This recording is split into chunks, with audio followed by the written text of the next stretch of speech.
Train with it over on the school. Yeah. Well, it's still there. Yes. The section presentation, I'm so passionate about practice. They all have spent now 2 years. We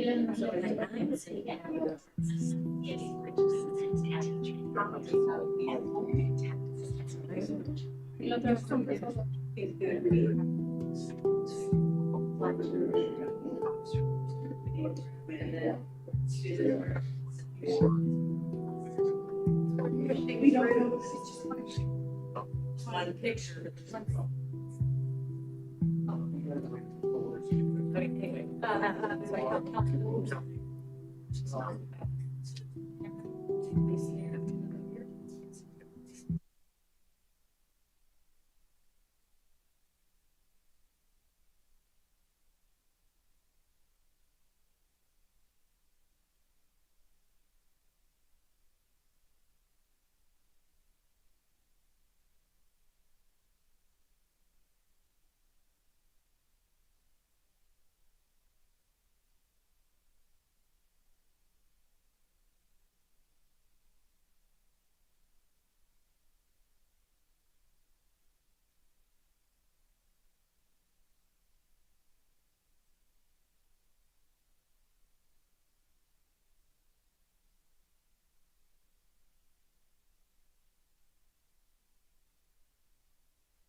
I'd like to welcome you all out this evening to our board meeting. Just real quick, Trustee Lopez had an accident at work yesterday, and she's going to be laid up probably somewhere between 3 to 6 weeks. She's okay, but she's kind of in a lot of pain. Just want to let everybody know that she had a workplace mishap, and so we all wish her well, but she won't be here tonight, and you probably won't see her around town for a couple weeks at least. So anyhow, with that said, so she won't be here, we will start with the roll call, Jen. Rich Carnation. Here. Stephanie Ahmad. Here. Paul Cagorno. Here. Bill Carnation. Sorry. Sure. We'll be Bill Jones. You here. can't move in the middle of my roll call. Bill Adams. Yes. Rebecca Herman. Yes. And Natalie Valdez. Yes. Alrighty. We now going to report out of closed session. Yes, and we do have an item to report. The board voted unanimously to approve a confidential compromise and release agreement between parents of a special education student to resolve a claim against the district instead of proceeding to litigation. Okay, thank you. Also, we have to go back into closed after. Yeah, we still got a few more agenda items that we have to continue. And so if you're wanting to, you can hang out and we can report out the next closed session part and sometime tonight. I don't anticipating having anything to report out for those of you who are thinking about doing that. But we do have to go in to discuss some things. Just ran out of time. Thank you. If we can do salute the flag, Stephanie. Begin. I pledge Allegiance to the flag of the United States of America and to the republic for which it stands, one nation, under God, indivisible, with liberty and justice for all. Thank you. We're going to be moving on to 3.5, celebrating success. Principal Danielle Buckman will introduce this item about workability programs. Did I doing really? adjustments. How did I do? Well, do we have adjustments? No The adjustments. adjustments? Oh, there are adjustments. You know, I was just so excited. We got such good principals in our district that we just couldn't wait. So I'm asking if we can move item 5.8 up to item 5.2. Hold on a second. So you want 5.8.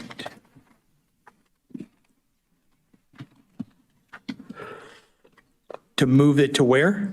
5.2, To move it to 5.2. just because there's a lot of people that are going to be here. Is that the only adjustment? That's the only adjustment I've got. So I'm going to. Do we need a vote? I'll make a motion to move 5.8 to 5.2. Second. All those in favor? Aye. Aye. Okie dokie. So that is, I'm just going to put 5.8 there and then do we just bump all the rest of them down? Okie dokie.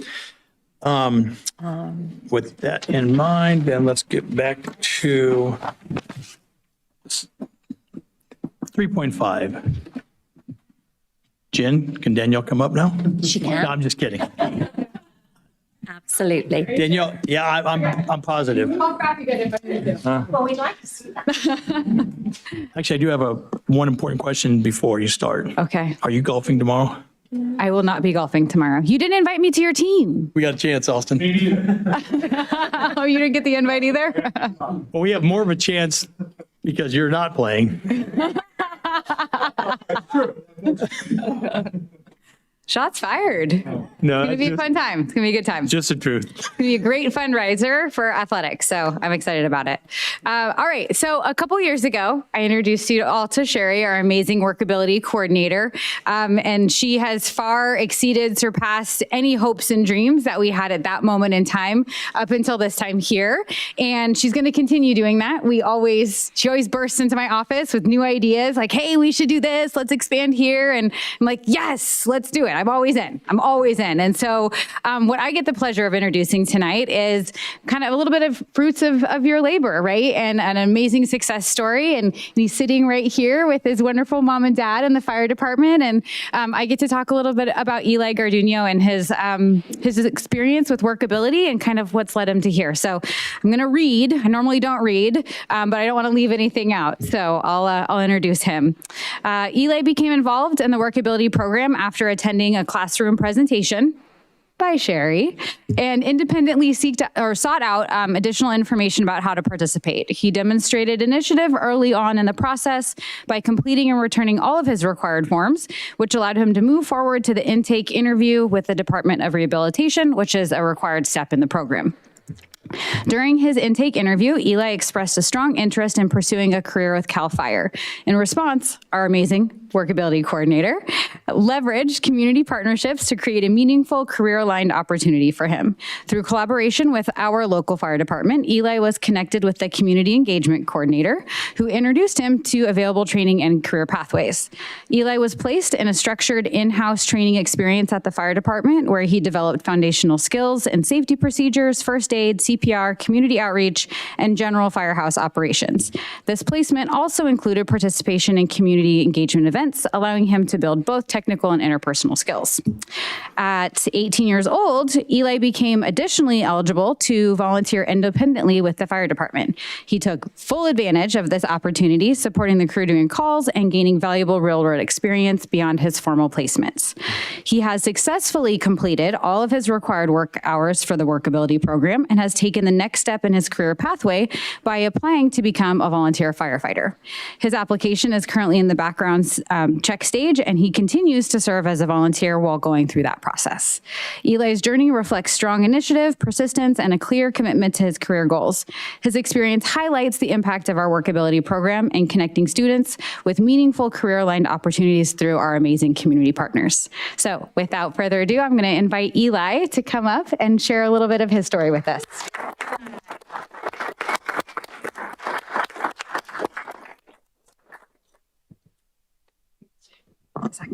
Yeah. All right. Let's see. Hello, my name is Eli Garduno. I'm a senior at Windsor High School. I started the workability program fall 25 through Windsor High School. I was interested in CAL FIRE before getting this opportunity to be in the fire department. When I started, I wasn't sure of what to expect. I did some ride-alongs, which I found very interesting and found it fun. It made me think about what I really want to do once I graduated. This program gave me an inside look of what firefighters do for our community. I realized this was something I want to pursue.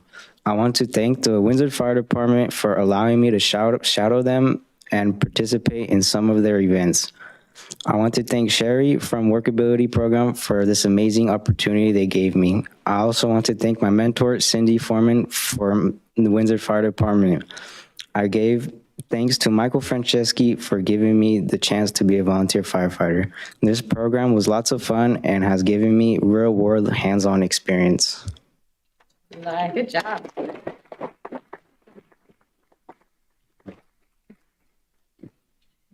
And now I'd like to invite our community partners up to say a couple words.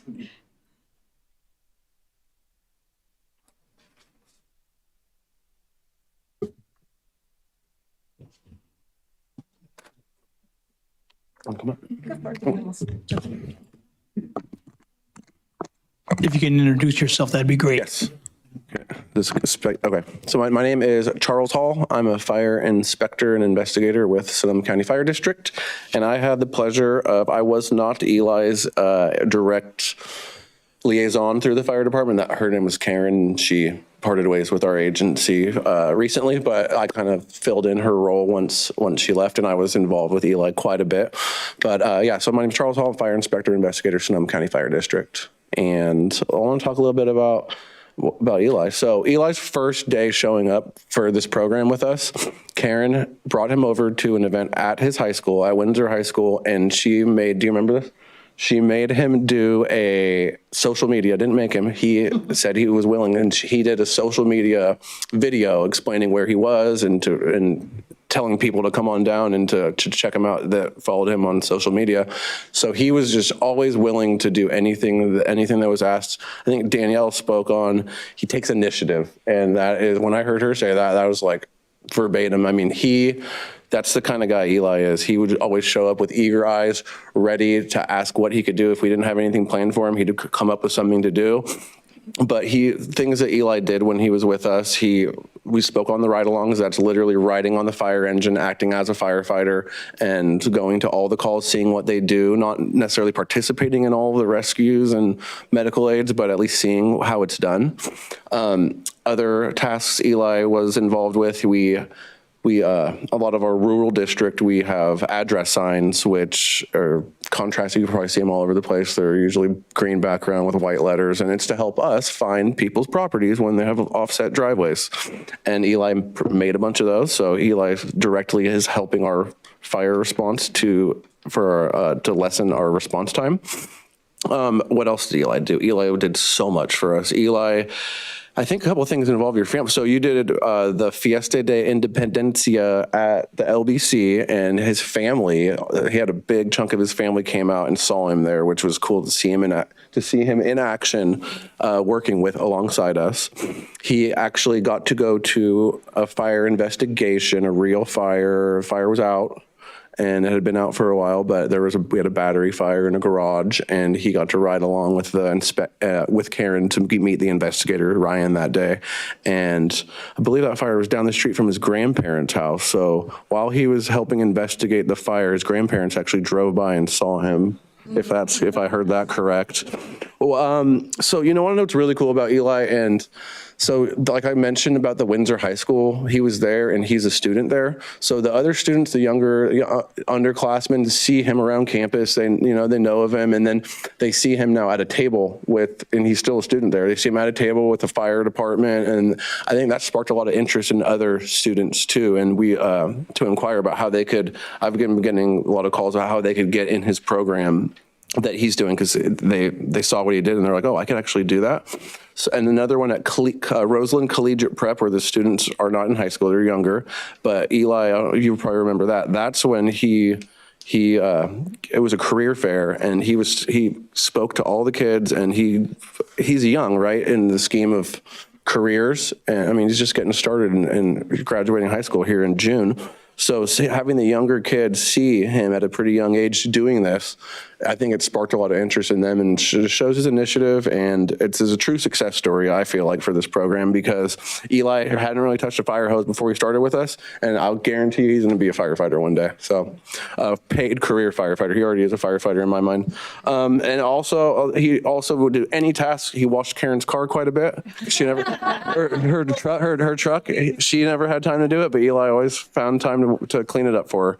So I guess I'll end with saying thank you to Danielle, thank you to Sherry, thank you to Eli, and thank you to the school board for letting this happen. And we really enjoyed our time with him, and yeah, we look forward to another one. And then, so thank you. Really quick, Thank you.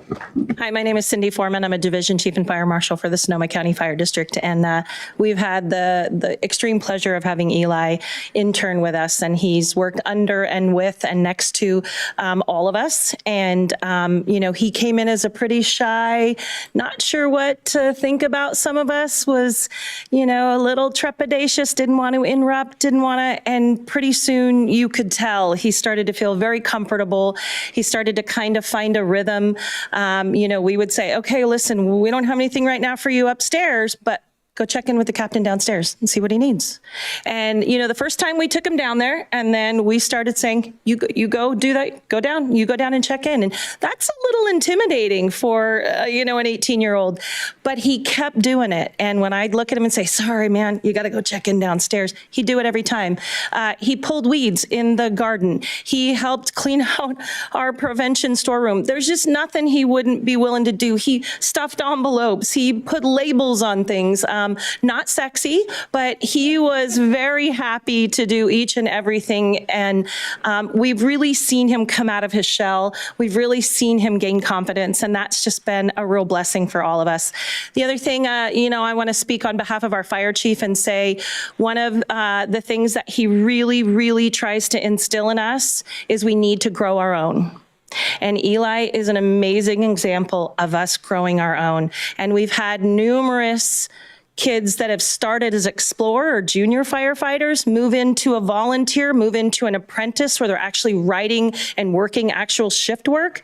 And those are kids. Sorry, I'm saying kid, but those are students. Those are young men or young women that we want to invest in. And we do have opportunities in our budgets when we see those young men and women that are hungry and that we want to invest in, and we want to grow our own. And there's lots of opportunities for Fire Academy scholarships and support, paramedic school, those kind of things. So Eli is one of those young men that we are really looking at and sort of fits that model that the fire chief wants of let's grow our own. So thank you very much for funding this program, for supporting Sherry and Danielle. Our Windsor High School is an amazing place for us, and thank you so much.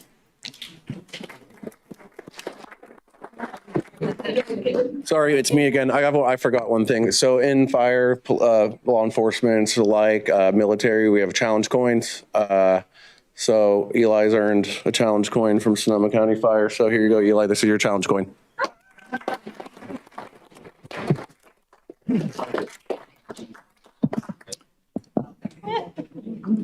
Thank you all very much. I had a question. Somebody mentioned somebody, the last name Franceschi. Forceville Franceschi's? Yes, sir. Which one though? There's lots of Forceville Franceschi. I know I grew up with all of them. That's why when I heard the name, I was like, two of them? Hey, Eli, I just want to tell you something. The way they speak so highly of you, you aren't doing just great things for you, but you're paving the way for other people.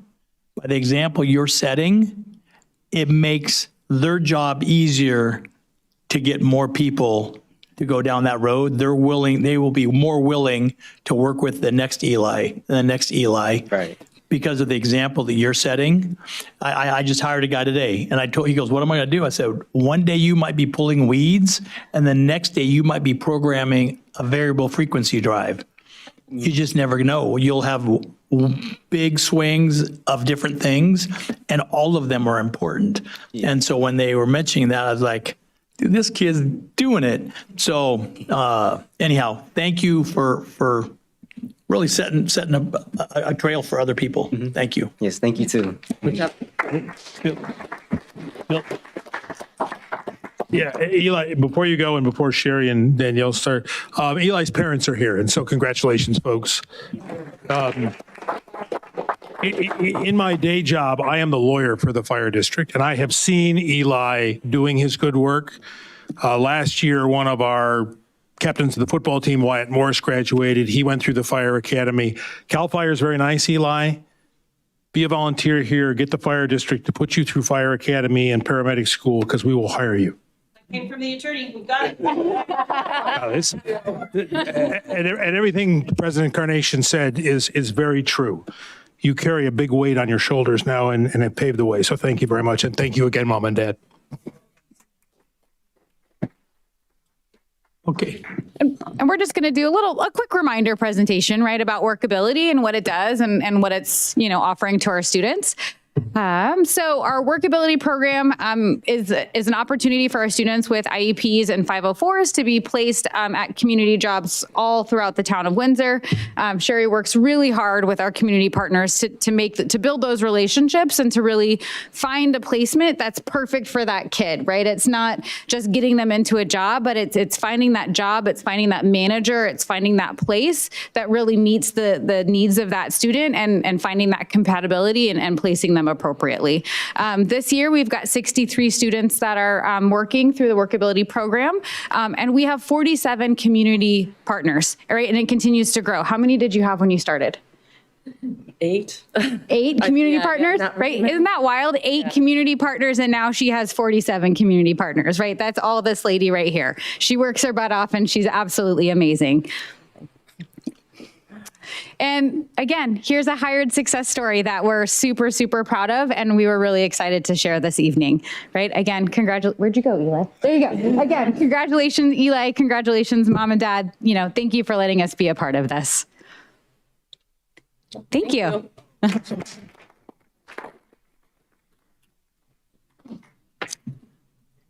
All righty. Thank you, everybody. We're going to move on to 3.6, public comments for non-agendized items. If there's anybody that's got something that they would like to talk about that's not on the agenda, feel free to come on up, announce who you are. You got 3 minutes and go from there. Yes, I would.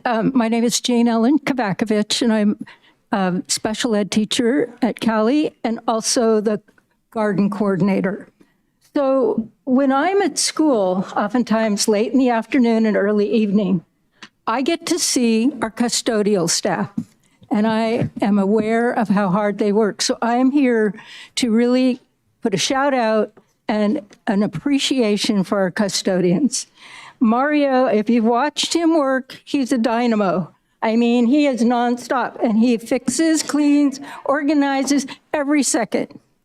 I'm also really wanting to acknowledge another person who came on this year, and I've watched him, and I'm aware when somebody has a special talent, and that's David Douglas. So as a custodian at our school, I highly recommend him, and that if there's any possibility of keeping him to continue on working, he has the leadership skills. He's really helped Cali a lot. I know how hard it is to balance a budget and how you have to look at everything and make decisions.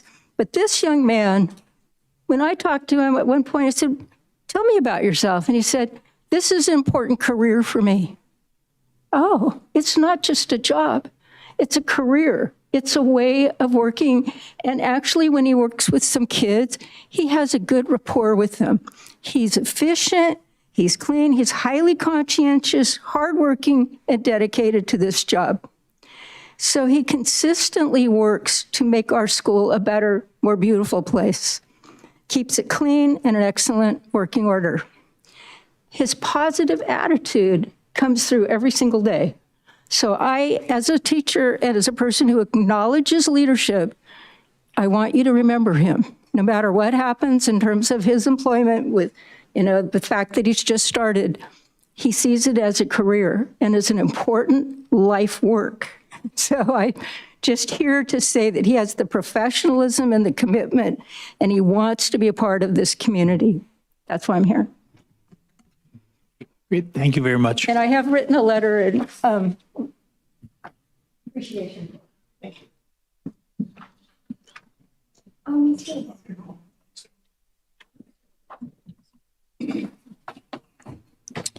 Good evening, members of the board. My name is William Mutman, and I'm a parent of a 12-year-old student at Cali Calmeca Language Academy. I'm here tonight because of what has happened to my daughter, Harley, is not just a misunderstanding. It's an example of how administrative decisions, especially in a school with high turnover, can harm children instead of supporting them. On March 25th, my family received a message from the school informing us that a kindergarten student had accused Harley of unkind mocking. The message also stated that the incident did not occur on school grounds, yet the school still chose to intervene, identify my daughter from a yearbook photo, and notify us as though disciplinary action were appropriate. What the school did not do was speak to my daughter, not once.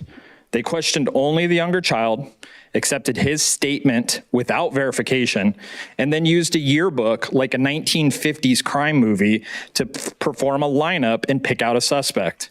If the school believed the incident was outside their jurisdiction, why conduct an identification at all?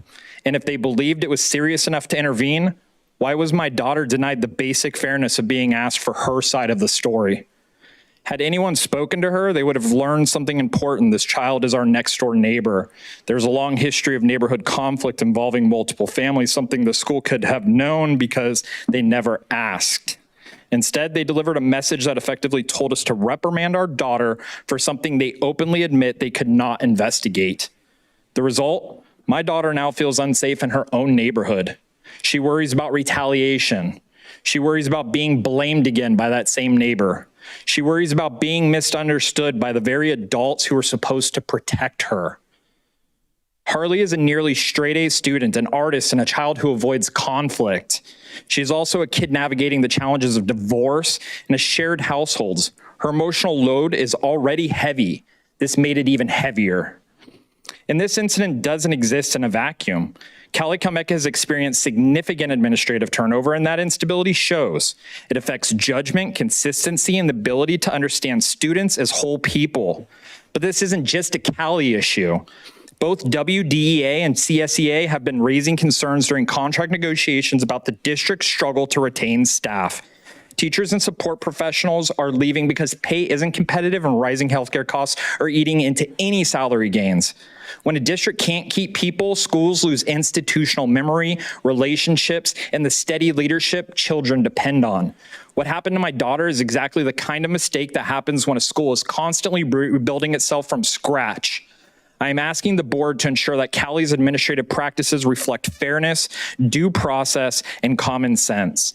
No child should be identified from a yearbook without being spoken to. No family should be told to discipline their child for an incident the school itself says it cannot investigate.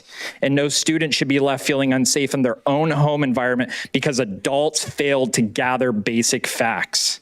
Our kids deserve stability, they deserve thoughtful leadership, and they deserve to be treated with dignity, not as names in a yearbook lineup. Thank you for your time.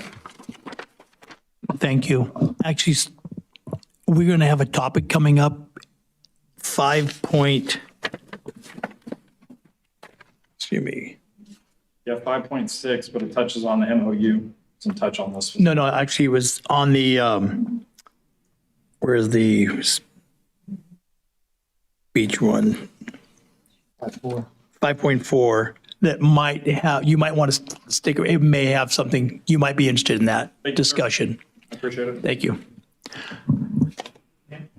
Hello. Wow, what an interesting comment to go right after. And check in with you later, Harley. Hi, my name is Sophia Tsue. I am a teacher at Cali Calmeca, and I actually had no idea that this comment was going before me, but it ties in very well to what I'm about to say. So I'm a little nervous, but I'm excited at the same time. Okay, so since I started at this school about 2 years ago, I was blown away by the familial nature of the school culture. Everyone was somehow related to each other. Kinder students are high-fiving their cousin in 7th grade. Moms are dropping off their kids and then going to work at their position that is at Cali. And it's such a beautiful thing to witness, and I'm sure many of you can attest to that. This year, I understand that Cali finished grant funding allocated to certain positions, such as a paraeducator and behavior aides. This led to a tumultuous time where staff were concerned or wore concerned looks on their faces while greeting students instead of smiling faces, and where teachers whispered in corners whispered in concern for their foundational support team. As a school, I believe they're doing their best to manage the situation, although I don't agree with the necessary evil narrative that is often tied to these situations. It is clear that their hands are tied. But I feel like it's tied by a flimsy, sparkly ribbon. It looks tied firmly, but really it's almost like a decoration.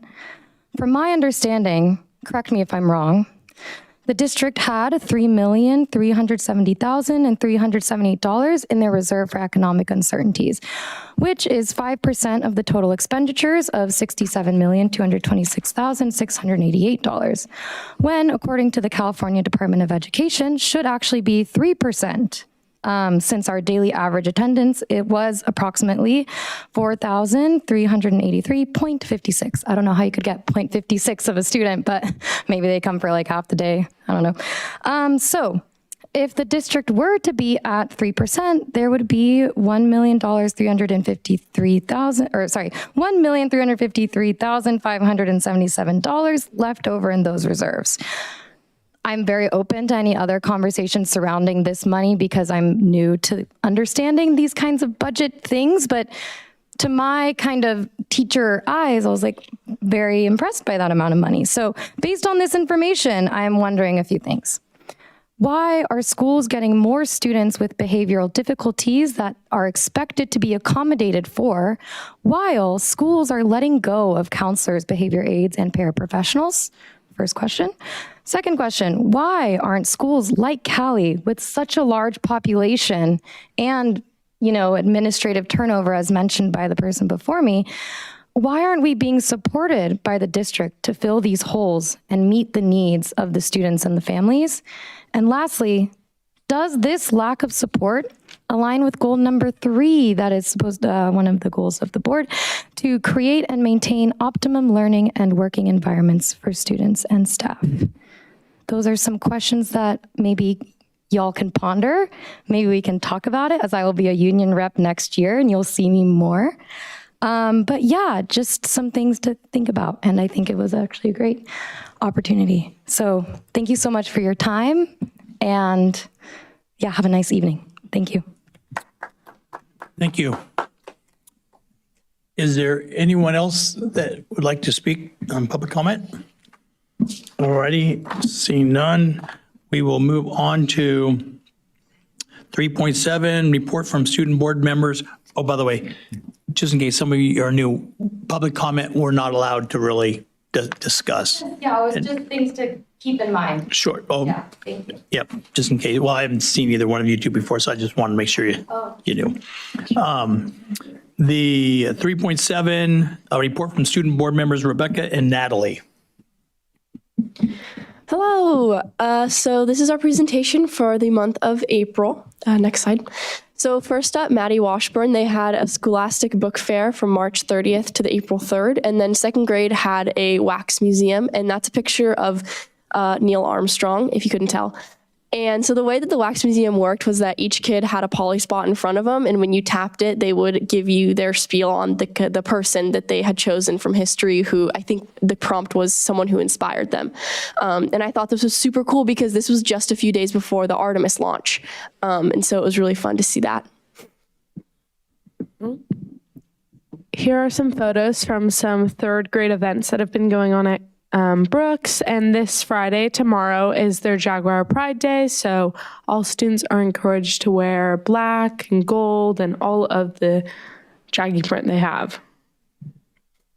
Next up is Cali. They had the math literacy night. They had some family movie nights.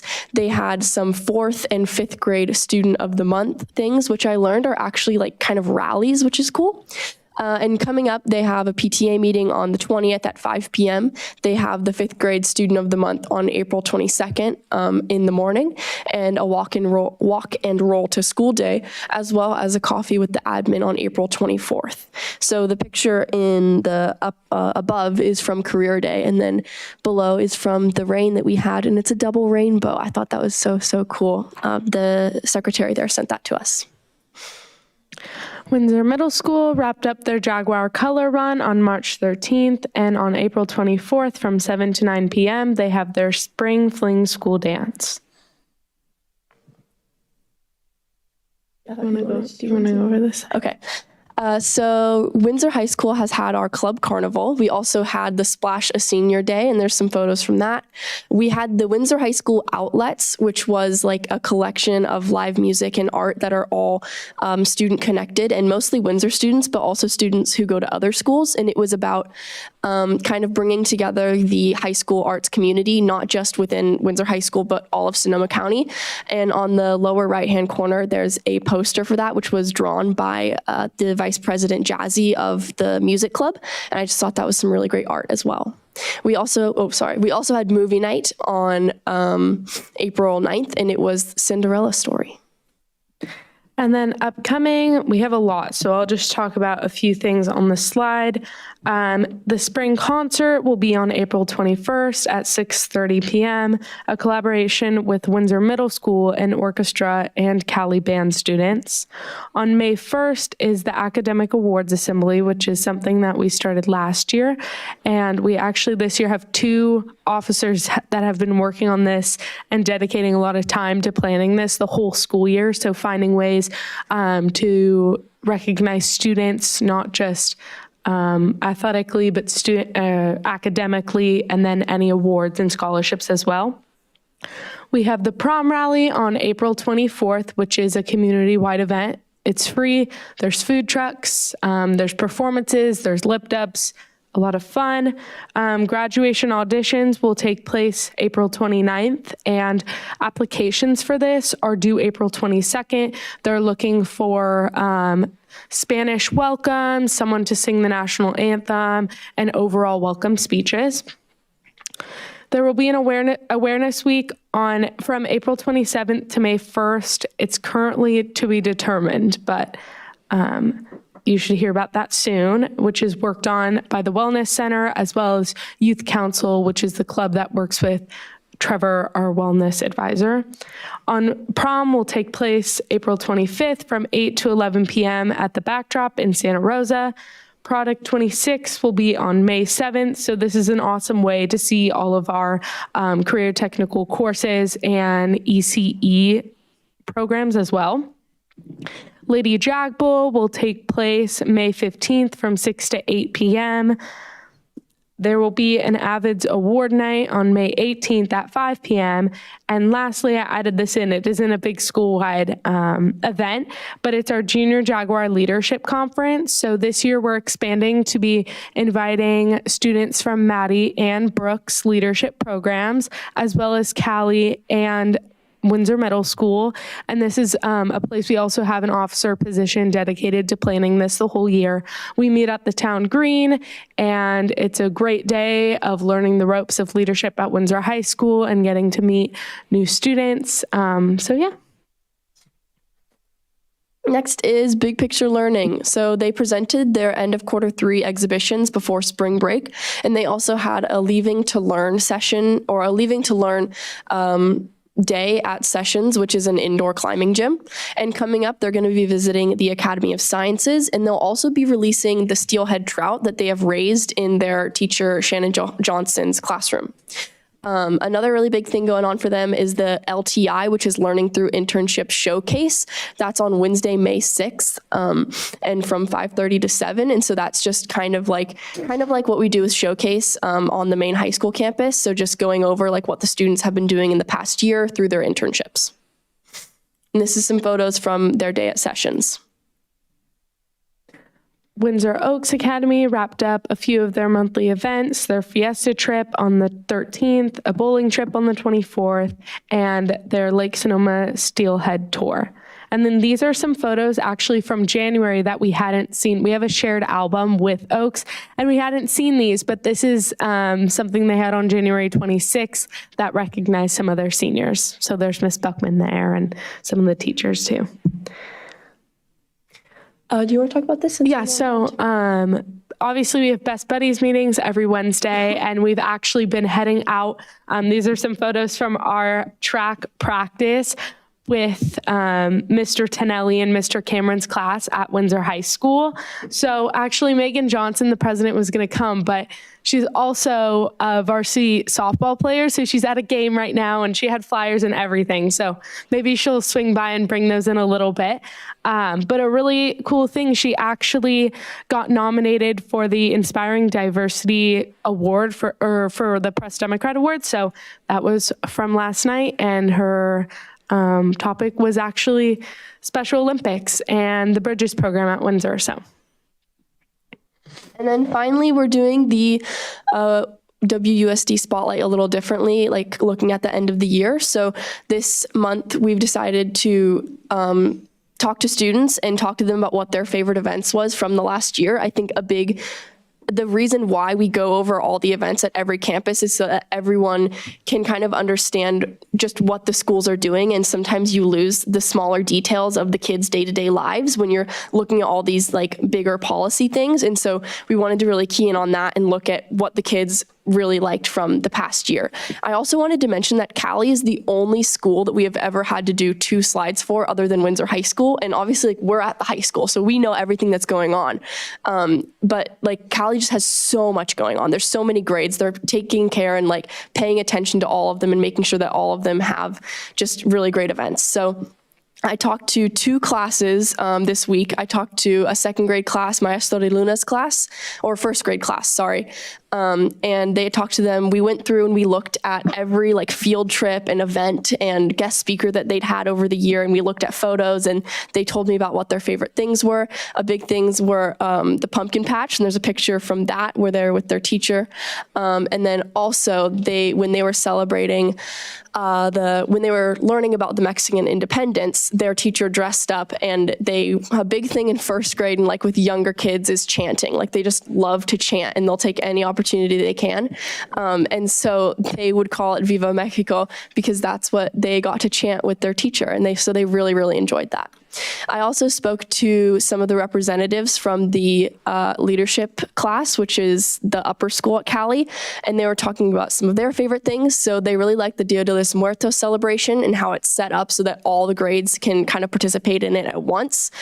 They also talked about just how they liked going to and organizing the rallies, and they talked about something that they're looking forward to, which is the Try or Die. So that's like an obstacle course kind of around the whole school where they are thrown with like color powder by the teachers. And then at the end, it's kind of like a fun day type thing. So I'm excited for that to come up as well for them.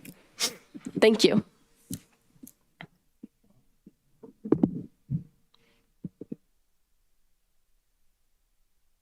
Yeah. We have been fed well. We are now going to move on to, thank you, to 3.8 Superintendent's Report.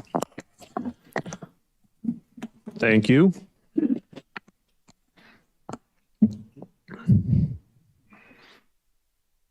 All right, let's get started.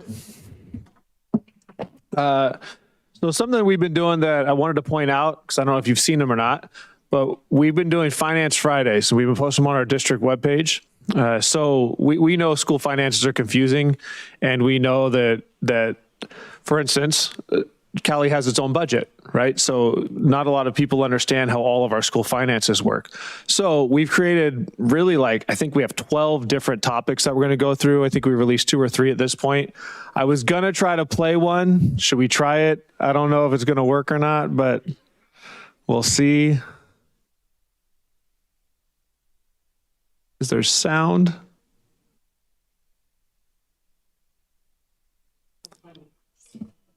There's sound. Well, it's something. How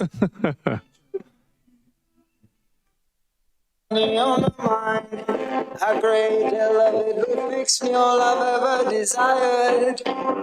the money on my mind. I count it every time. 1, 2, 3, 4, 5, 6, 7, 8. Count it. Ooh. 1, 2, 3, 4, 24, 7. Driving in my car, big yellow inhaler.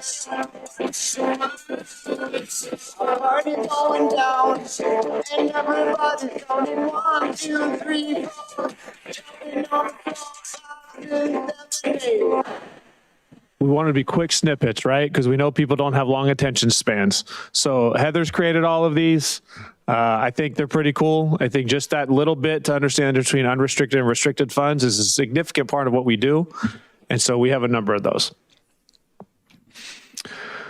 Also, one of our students was mentioned, but we also have a couple other ones that we might need to point out because we have several students that were nominated for the 2026 Celebrate Community Youth Service Awards, and they were in the Press Democrat.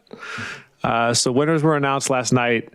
No, that's not true, actually. We do know. Oh, sorry. We know our nominees. Winners were announced last night, so we don't know who won yet. But we've got some nominated students up there, and I'm not going to read everybody's name, but you might want to look at the civic stewardship person. She might be sitting on the board. Can we give it up? Rebecca Herman. Yes. And there's another name on there that might be important to point out because there is a relation to one of these board members. STEM Environmental Sciences, Jasmine Ahmad, is maybe Stephanie's daughter. So every student obviously deserves a round of applause, but I don't want to say names wrong, so I'm not going to say all of them. But we've got Windsor's well represented here. We also have some athletes who've been getting some recognition. Our athletes of the week were Kaysen and Jackson for baseball. And we have our all PD team players. So girls basketball, we had Olivia Wright was first team. Second team was Brittany. Girls wrestling, Rich. Boys wrestling, you may want to say it better than me because I'm not going to say that name and mess it up. Malia, Cadence, Joey, and Cole. And then boys soccer, we had a first team player, Yahir Trejo. If you saw him, ever read the paper, you saw him in there plenty. And second team, Marcelo. And we had an honorable mention as well. So our student girls soccer, you see first team Avery North, second team McKenna. We're well represented all the time in sports. And just to point out, we have some amazing athletes. Also, our very own Heather Bailey got some recognition at the California School Public Relations Association conference in March. So she won 2 awards for her work with the district. She won an award of merit for the Secova marketing campaign and an award of excellence for the press release regarding the ENA for Windsor Creek. Good job, Heather. We had a big PD day last Friday, and this was kind of the theme: learn it, build it, teach it. I don't know why I got a little goofy on the presentation, but we started off with the keynote speaker. His name was Derek Rausch from SCO, Sonoma County Office of Education. He's kind of the guy overseeing AI. And he did a really good presentation that just set the stage for learning for the day. And then this was a big undertaking because we wanted to give choice to teachers. It's difficult when you're maybe you're an art teacher and then you're forced to do something that's specific to math. So we really wanted to try to give choice, and we had workshop at, I think that's 9:15 is what it says. And there were a bunch of choices, which I'll show you next. And then another workshop at 10:55. Then we had lunch that we catered. And then every single school site was a little bit different. All of our elementary teachers did a math workshop with P3CC. And then Cali Middle School, and then the middle schools and the high school had their own thing that they did. But I want you to see all the different choices that we have for TK5 teachers. Okay, so we had acting right, drama as a classroom management strategy. We had AI for the rest of us, simple tools, real impact. Artificial intelligence and education 101, and then 201, which is the follow-up to that, right? I'm not going to read every single thing, but I just want you to understand there was a plethora of things that teachers could choose from, and we had good feedback. So this was elementary, and then we also had 6th through 12th grade, some of the same ones, but some of the different. I went into Desmo's math art. Actually, Susanna was in there. It was really friggin' cool. I didn't even know it existed, but I don't even think I could describe what it is. But it's essentially computer programming, learning math so that you can design stuff. that's the superintendent way of describing what I saw. There's a bunch of math I didn't understand, but it was really cool. So anyway, I think we had good feedback. So the only really, some of the feedback that we got that wasn't as good is we had some virtual sessions because we couldn't get the presenters to come. And that was pretty much it. Otherwise, it was really positive feedback. So we're going to try to do it again. It was a big undertaking. Good success. We have 3 new administrators. Sean Gilbertson, which we've done the press releases, but he's an internal candidate. He's at Brooks right now as the TOSA. He's going to become our new principal at Maddie Washburn. Jillian is coming to us from Sonoma. She's the director of curriculum and instruction in Sonoma. She's coming to be our principal at Windsor Middle School. And then Sean Kerr is the principal at Roseland. Is it Roseland University Prep? Anybody remember? One of them. Other one? Roseland Collegiate Prep. He's currently the principal there, has been so for the past few years. He's coming to be our assistant principal at Windsor High School. Really excited about our hires. Think they're going to be great additions to our district. And just so you know, at our last board meeting, the board approved us going out and surveying our community to get a feel for what people are hoping to accomplish with a potential bond, or if we should even be going out for a bond. So just know that you may be receiving a phone call, a text, or an email survey relating to one of these, relating to a potential school bond. If you're contacted, it really is us. We're really trying to do this. It's not spam. So we would love for you to take part. All the input we're really going to dig into and listen to. So please, if you get a call or an email, please take the survey. And that's it. So thank you, guys. Thanks, Jeremy. Is there anybody in the audience that wants to comment on those comments? All right, we're going to move on to Board of Trustees reports. Board of Trustees, Paul? I guess I'll go first. Yeah. So I attended an evening in Seville. That was a Windsor Rotary event. And I just wanted to shout them out because that event raised a whole bunch of money for Windsor Unified School District. Well, part of it was for Windsor Unified School District. They also did other things, gazebo and in Hillsburg, which I didn't really understand that one, but they do good things and they raise a lot of money. And it was a feel-good event. People of Windsor are really generous. They're generous with the items that were up for bid in the auction.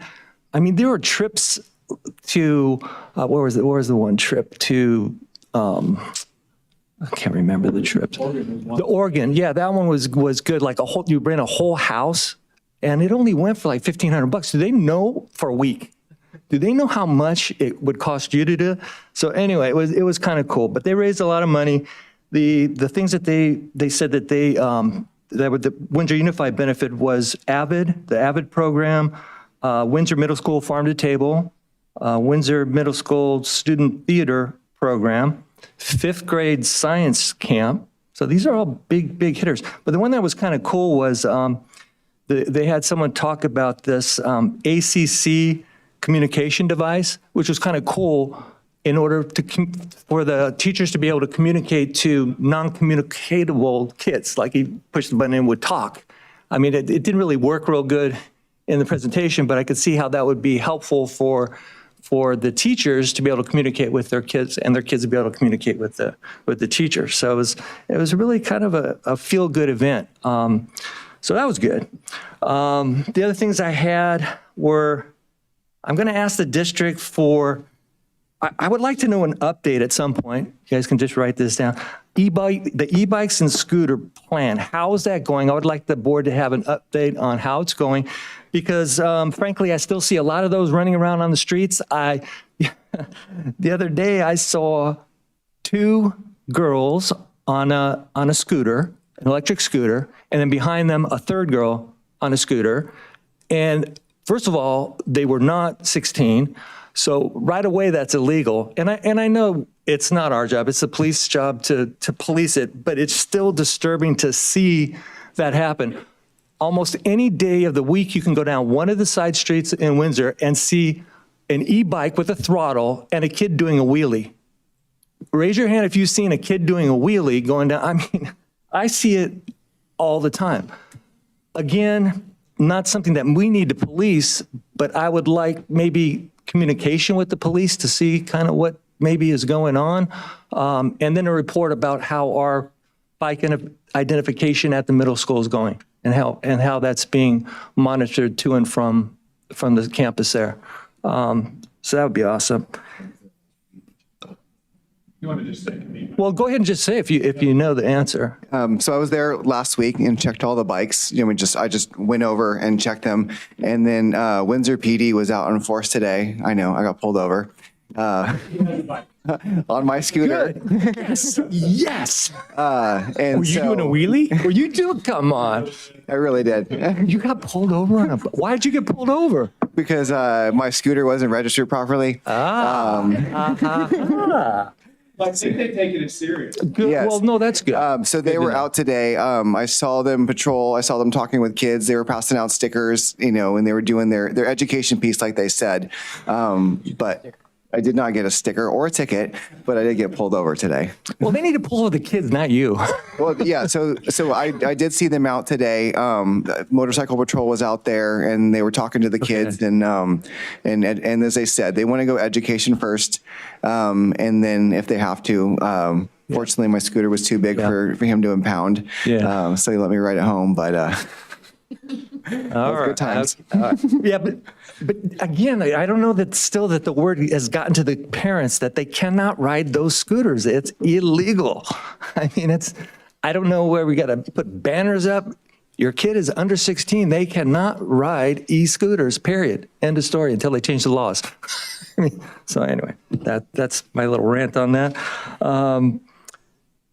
Also, I'd like an update from the district on how things are going at Maddie Washburn as far as we've made big changes. The board approved big changes in how we're delivering special ed at the campus and how we're addressing our reading deficiencies at Maddie Washburn with the hiring of the coach at Maddie. I would really like an update on how that's going. Not just data, but even the anecdotal, just a feel. Maybe someone can come and give us an update on that. Do you think that's possible? I'll think through how to do that. Yeah, because I really do think we've spent so much time and effort into getting it going. I'd like to kind of know how it's going almost 3/4 of the way through the school year. It's interesting.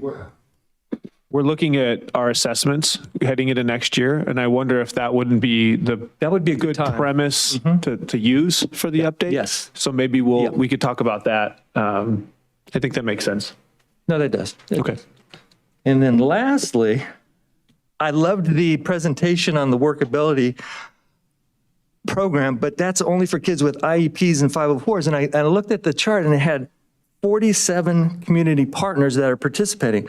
I'm just wondering, I'm just throwing this out, did we miss an opportunity with BPL? Did we miss an opportunity with big picture learning? Did we really reach out enough? If we had 47 partners for the Workability program, I'm just wondering if we tried hard enough on big picture learning. That's all.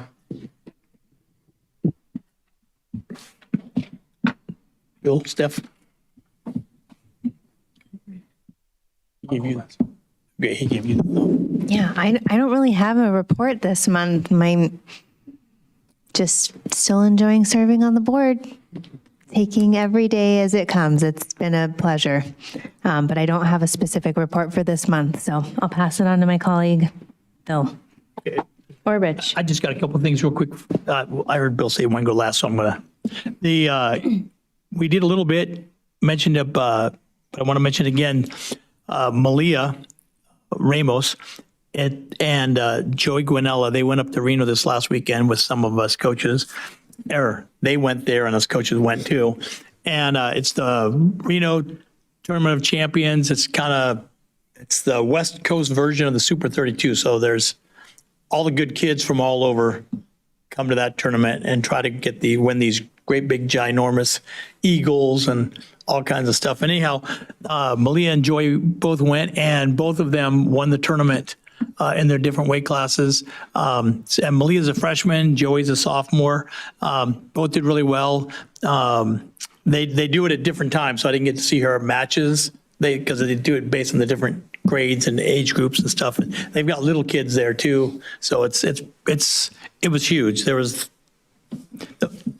you couldn't get a room in Reno, so they had the wrestling thing, and then they had a volleyball deal. So it was just the whole town was packed, and so anyhow, but both of those kids won. Students won, did really, really well. Joey actually ended up in the quarterfinals, beat a Washington State two-time state champion on his way. So our kids are really doing well and bringing a lot of good notoriety to our school. So that's really good. I want to remind everybody tomorrow, Windsor High, the athletics is having the golf tournament. And it's a big fundraiser. A lot of people in the community come out. People come from all over the place. I have no idea where they all come from, but they all come, and they're all gunning for the normally winners of the tournament. And so we expect to have a really good report at our next board meeting about the outcome of that tournament. We should be doing that really well. And then also, just in case a lot of people aren't aware, school, we're going to be having a Special Olympics event at the high school here coming up real soon. I know that whenever you put events on like this, you can never have enough volunteers. So if there are people at home listening and you've got some energy and a big heart, please get a hold of Jamie Williams or some of the other folks at the high school, and they can help direct you on where there's many opportunities to serve and help some of our special people. And that's what I got. Okay. You can get a t-shirt. It looks like this. Oh. It's May 14th at 9 o'clock. Thank you for those who sponsor it. Jamie, I love that it says we play unified. A number of years ago, I had to ask Athletic Director Williams what that meant. Unified sports is for all abilities. And so this to me is us demonstrating and walking the walk of access to all different kind of services for our students and really diversity. We're going to have schools from all over the county. In addition to our staff, the student leadership group, in fact, one of the folks from Best Buddies was recognized with one of the civic awards. So 9 o'clock on Thursday, the 14th of May. So,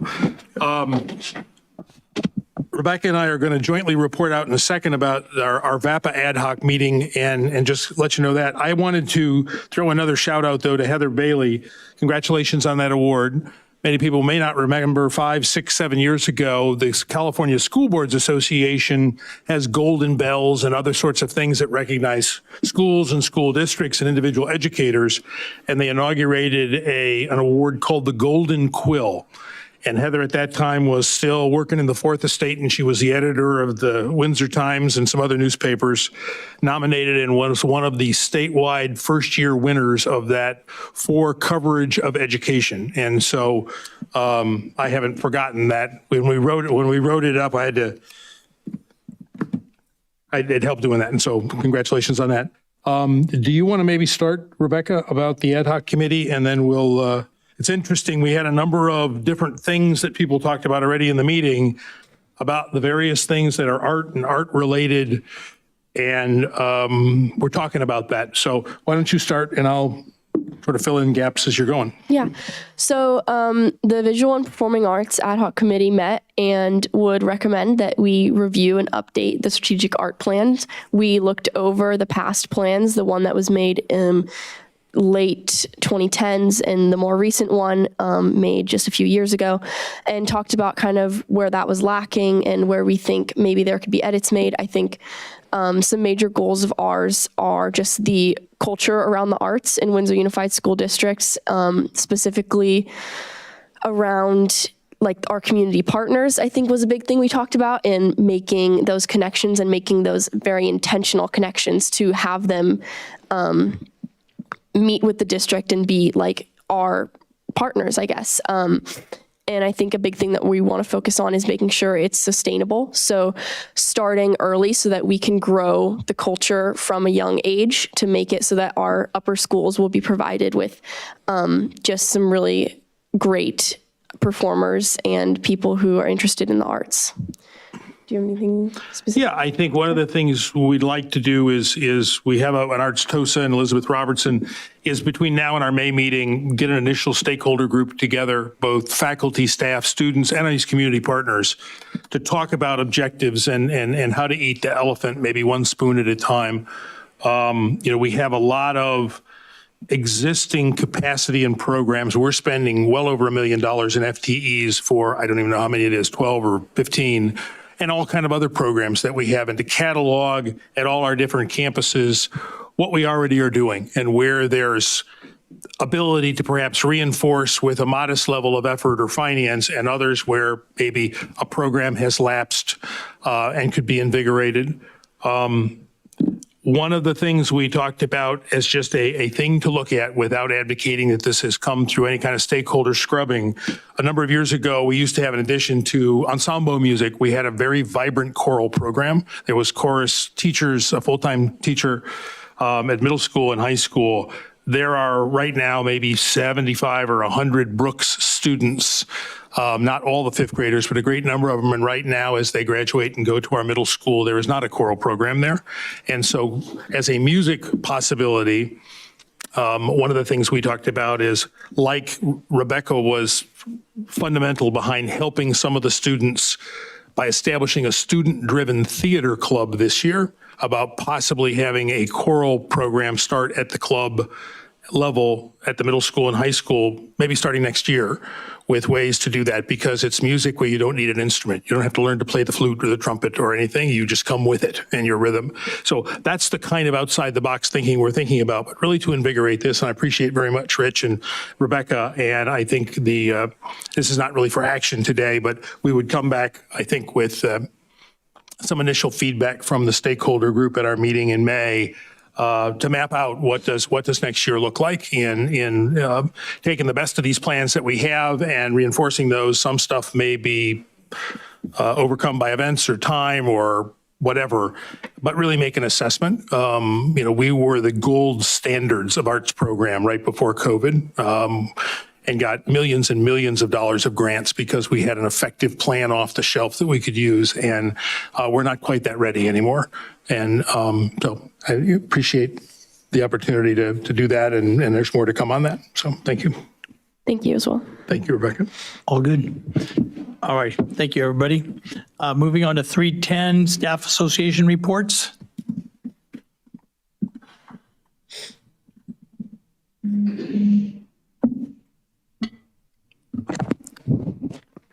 Susanna Pepper, WDEA President.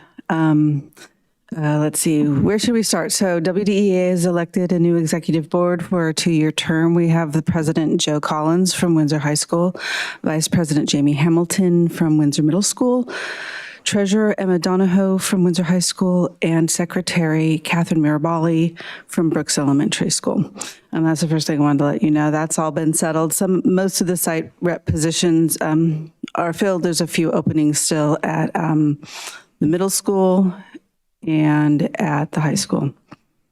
So last week we did a professional development day that seemed to be well attended. Was that well attended, Pete? Yeah, we didn't have a lot of people out. No, that's good. That's good.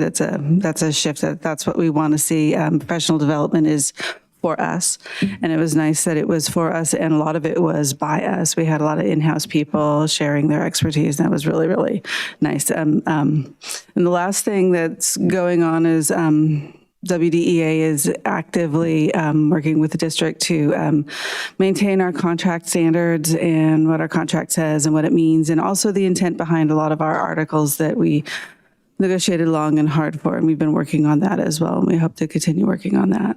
The intent behind those articles is critical. Yeah, thank you. Thanks, Suzanne. Any other? Okey doke. Let's move on to 311, approval of minutes from the March 12th, 2026 meeting. We did, this, at the last, we met over at the middle school, so they don't have a recording of it, but. And unfortunately, I've done the minutes, but I couldn't get them to load on this program. So I put that to say I'm really sorry. I'll put them on the, try and get them on the May Okay. board meeting. I tried half the day today to get them loaded and I just couldn't get them loaded up. Okay, so we'll just do both months next month. I mean, both meetings next month. All right. Moving on to 312, staff recognition. Pete? Yes, you did it. Yes. There's a story here. You gotta let that roll just a little bit. Let it roll just a little bit. There it is. So,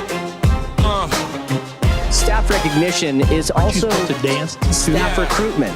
We want the best people. So, you gotta play it. Kids all poppin', yeah, they learning and they grow. From TK all the way to 12, let's go. Whole community vibing, yeah, you already know. Got that purpose in your job, not just clocking time. You can see it in the classrooms, yeah, it's all aligned. Jaguar pride, yeah, the spirit don't slow if you looking for a place. Yeah, y'all want balance. Yeah, we got that built in. 187 days, still winning while you live in. Support and growth, we invest in your glow if you're thinking about a change. There it is. Thank you. All right. So we've been having a really good time in human resources thinking about ways that we can hire and retain the best people. And one of those things is recruiting and making sure people kind of know what we're about. We're fun. We have a good time. We take ourselves seriously when we need to. So, but we also want to emphasize that we're a fun place to work. So we did some recruitment songs that we'll be playing when we're at our recruitment fair this Saturday at SCO, and that's one of the songs. There's also a country version, which it just hits me right here. I kind of like it. Rich, I think you're going to dig it. But it is it's a fantastic. We'll be playing them as we set up, and then we probably have them low. We also have some screens that will be scrolling, including our highlights, like our pillars of excellence, and then some of the things that we like to celebrate. We have a new and improved salary schedule, and we're going to, highlight our child care policy. So those will be rolling on screens with some low music, reminding people out there that we're fun to work for. And in celebration of people who acknowledge how fun we are to work for, we're going to be celebrating Callie this week. And I'm going to start off with Classified. This is a person that you all recognize because I think Alexis was celebrated the last time. But she is absolutely phenomenal, a game changer of an employee. She does a great job at Callie. And in Lydia's words, we're excited to recognize Alexis Seha, our incredible Callie Principal Secretary. She's the heart of our office, always stepping up, solving problems, and leading with grace. She somehow reads my mind, making even the busiest day run smoother. Alexis goes above and beyond and is always finding ways to improve how we work. We're so lucky to have her talent, dedication, and heart in our school community. She is fantastic. I do want to say that I have not yet nailed down when the first meeting will be, so the invitations to that will be forthcoming. The certificated staff member that we're celebrating this month is Maria Cruz. We're excited to recognize Maria Cruz, our amazing second grade dual language teacher at Callie. Maria is a true leader and a force for positive change as part of our guiding coalition and P3CC math leader. She helps shape our school's vision and support strong math instruction across the district. At Callie, her leadership helps our second graders grow and succeed. Maria shows incredible resilience and strength. She inspires everyone around her, and we're so grateful for all she brings to our students, team, and community. So we look forward to seeing, hopefully, as many of you as possible next month to celebrate these fantastic employees. Are you going to let me walk off with that too, or is it just walk on? I don't know. I'm going to have it playing all the time now. Thank you.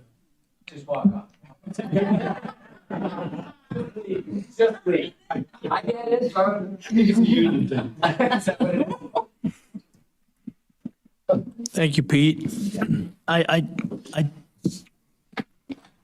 My playlist does have a few of the country western songs in it, but those are usually to be played when I'm in a lot of trouble and my wife, I'm trying to make her happy.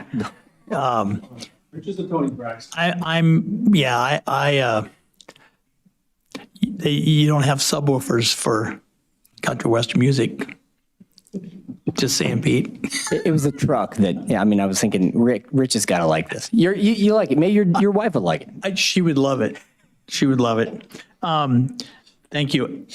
By the way, anyhow, I'm going to keep on going. Hey, we do have some killer staff in our district.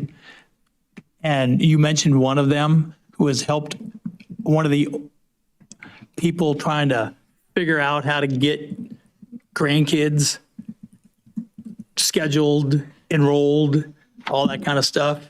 And I appreciate the diligence of our staff helping us cruise through the myriad of, I wonder what that question means. So anyhow, we got some great people working here. Thank you. All righty, Pete, we're going to move on to consent items, section 4. We've got 4.1.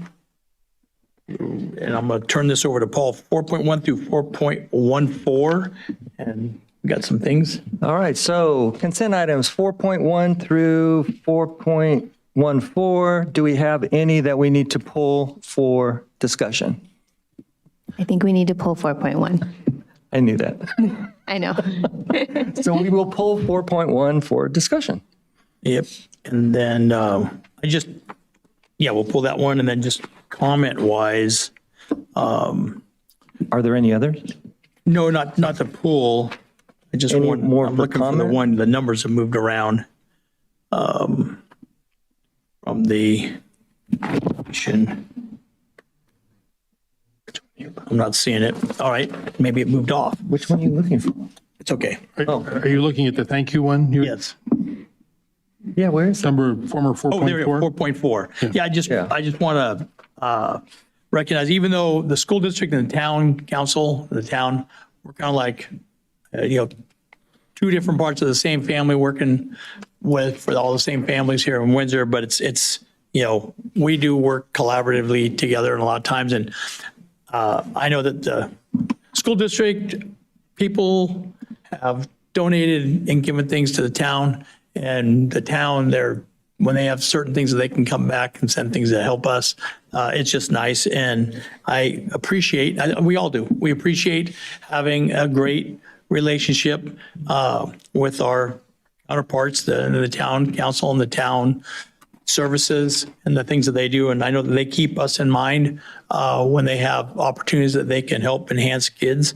And so anyhow, I know it's on the consent item, but I just kind of wanted to just not pull it, but just, a little bit of extra recognition. I like it when people help donate their time and talents to the kids. The town donated a tractor to us. I think that's what you're referencing, right? Yes. Yeah. To use it, the athletic fields, or I think, yeah. I have another one, Paul, if I might, 410. I just wanted to acknowledge our culinary programs. I think this is the first time I've seen it. I apologize if I had missed it before. Our middle school and high school culinary students are going to a statewide competition down in Riverside next weekend for 4 days, which is just extraordinary. I think that's great. It shows the kind of career technical education integration and articulation that we have now for a program that runs from 6th grade to 12th grade.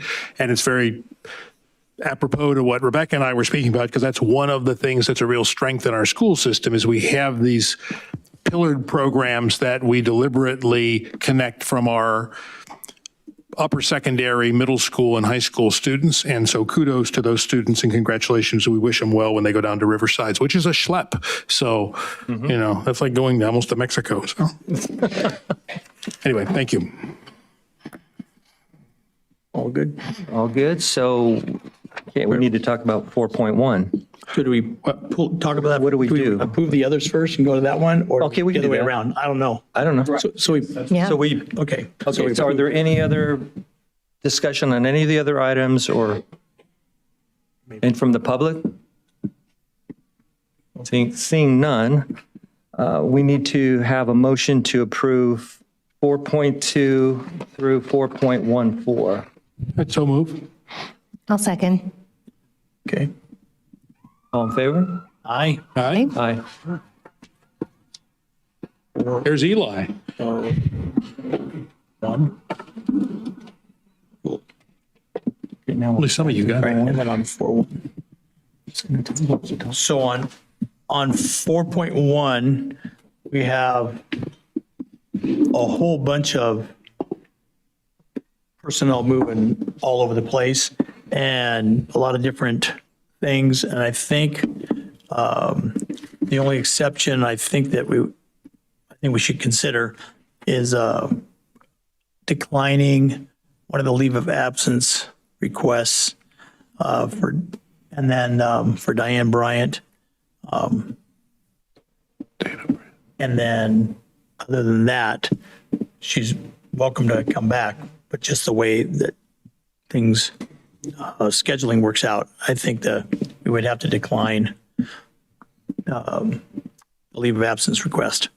So are we going to make a motion to approve the personnel assignment order with the exception of denying the leave request for Diane Brandt? Is that Dana Brandt? Dana. Dana. Dana, I'm sorry, Dana Brandt. Brandt. No, it's Diane. Diana Brandt. That's what I Sorry, had right. Diana Brandt. Sorry. No, Brandt, B-R-A. Brandt, yeah. it's all good. I just want to tell you, our program's getting better. It's But the little starting thing, it's to. blurry on when you I see. press the little PDF. It's, this side of my screen is clear and the PDFs are blurry. So I apologize. So that's what we're doing. Yeah, I believe so. So So do we need to make a motion? Yeah. make a motion. Well, I'll make a motion that we approve the personnel assignment order with the caveat that we are denying that, the leave of absence request from Diana Brandt. A second. Okay, all in favor? Aye. Aye. Aye. Rich, make sure you get the preferential I'm vote. sorry. Natalie's giving me that. I'm going to, Yes. thank you. All righty. Thank you. Done with consent.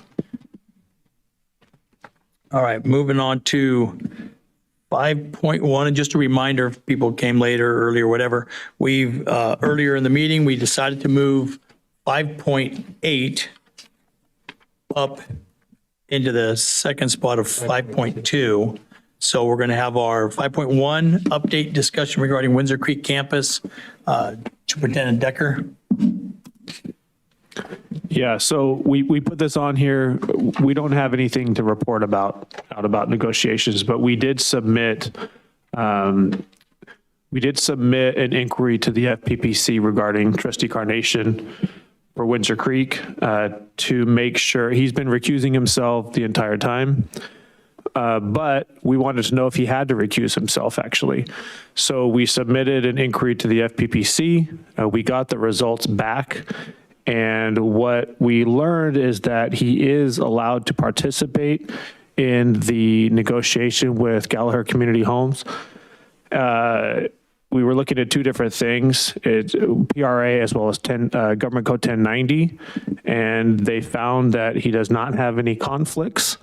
And we have, I think it's like a 13-page, basically paper. So we just wanted to report that out.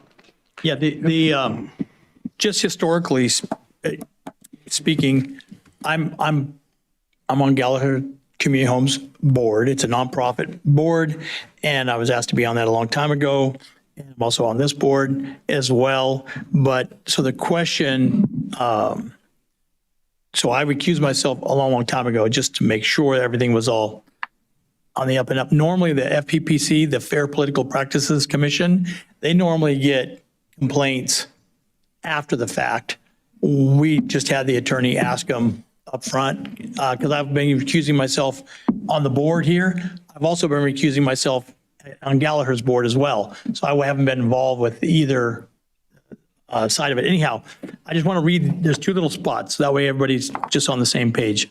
So the question was, and this is from the Fair Political Practice, their attorneys, they wrote back, they said, does either the act or section 190 prohibit board trustee Carnation or the district from entering into an exclusive negotiating agreement with or participating in a discussion regarding a project with Gallagher Community Housing, GCH, a nonprofit organization that board trustee Carnation is a board member of, regarding the development of affordable workforce housing on district property? That was a question. Conclusion. again, anyhow, it says, neither the act nor section 1090 prohibits the district from entering into the agreement, nor does it either disqualify Board Trustee Carnation from participating in either the agreement or the development project. Under the act, Board Trustee Carnation has no financial interest. Under section 1090, Board Trustee Carnation has a non-interest in the agreement with Gallagher Community Homes because he is an uncompensated board member from Gallagher Community Housing, a nonprofit, and he is not required to abstain from a decision involving Gallagher Community Housing. However, this non-interest must be disclosed to the district board when the exclusive negotiating agreement is considered and noted in the district board's official records. So I'm just reading that so that way, again, discussion, disclosure, transparency, the whole 9 yards. So I'm able to participate in voting. I'm able to participate in discussing with both. I'm not sure if I will do that. I might still just not recuse myself. I might just excuse myself, or I might just abstain from voting, might vote present. I don't know. The trustees have been doing, Stephanie, Jeremy particularly, been doing a great job as far as I can tell. And sometimes why touch something when it's not broken? So anyhow, but I just wanted to know, sometimes I'll hear things said that I don't think are accurate. And if I feel so inclined, now I will clarify it. So anyhow, just wanted to share that with everybody. I think we had to wait like 3 or 4 months. It was supposed to be 21 days. Yeah, you're supposed to get a reply in 21 days. And It took about 3 months. Yeah. so anyhow. Rich, I have another question. Have we finished with the FPPC part? Yep. Okay. I had a question for Austin and Superintendent Decker. I believe the time for a response for any of the notified parties who were part of the list when we had declared it excess property, I was just wondering, and if it's not a position that we can disclose for some reason at this time that needs to go to closed session, but if it is disclosable, did we receive any interest from anybody within that, I think it was 60 days? We have. That's why we're going back into close, because we didn't get a Thank you. chance All to right. speak about Okay. it. We So in didn't closed get to session, cover we'll that. That's discuss. okay. Thank you. I just wanted to have that mentioned. I thought that might be it, and we didn't report about it. And Correct. people may be wondering, because that 60-day, I think 60 days, or whatever the period was for other entities, governmental entities particularly, to respond to us. And thank you for that answer. We'll talk about it when we recess back into closed session. And just so everybody knows, we won't make any decisions from closed Understand. sessions. There won't be a report out. It's really just discussing what came in. Okay, thank you very much. Cool. Any other trustees comment? I'm going to open this up to public comment. If there's any public comment on 5.1 Windsor Creek update so far. Seeing none, we'll move on to the new 5.2, which is the old 5.8, which is, let me read it. Consideration of presentation of elementary math improvement team P3CC 2526 activities. Good evening. I also won't be there tomorrow, but I am pulling a team together and we will be there next year. Just wait. All right. I would like to introduce our elementary math improvement team, whose work is part of a statewide effort through California Education Partners focused on strengthening early mathematics outcomes for preschool through 3rd grade. Thank you. This is going to be for you guys. Oh, I think I do have 2 slides. All right. I do. So we're currently in year 2 of a 3-year initiative, and this team represents a strong cross-section of 3 schools schools, Brooks Elementary, Maddie Washburn, and Kalikalmeka Language Academy. Principals are involved, and one district coordinator, Robin Fletcher. They are working together to ensure what happens in our elementary classrooms are aligned, intentional, and grounded in the latest research. Over the past 2 years, they've done the hard work of digging into the 2-year-old California math framework, aligning expectations across grade levels and strengthening instructional practices. What's especially important is that this work is not about just training them. It's about scaling what's working and making it sustainable across our whole district. So, for example, last year they did presentations at each school site to share with their colleagues what they were working on. And just last Friday, they convened a cross-district elementary professional development workshop for 2 hours for every elementary teacher in the district. They got glowing reviews in our post-workshop survey, and I'm super proud. I want to share that we had an integration of mathematics and arts workshop series in our partnership with the Luther Burbank Center. We had other arts focused workshops and mathematics. So you would have seen at least 25% of our 16 workshops last Friday were focused on the arts and some math integrated. They are closest to the work, and I've asked them to share both what they're learning and where they're headed. I am proud to introduce our math improvement team. Who's going first? Can you go to the next? Absolutely. Please. Yeah. I'm Marisol Leyba. I'm TK teacher at Maddie Washburn. So our improvement team does quarterly convenings and monthly team meetings to develop an understanding around our math frameworks. And we focus on the unit planning process and open tasks. We also presented, like Annette said, during staff meetings at Maddie, Brooks, Callie, and did a curriculum analysis and open tasks. And we came here a year ago at the board meeting to talk about just an overview of what we're learning, and brought a rhombus paper activity. I don't know if you remember it, but it was nice to share with you what we have learned. So thank you.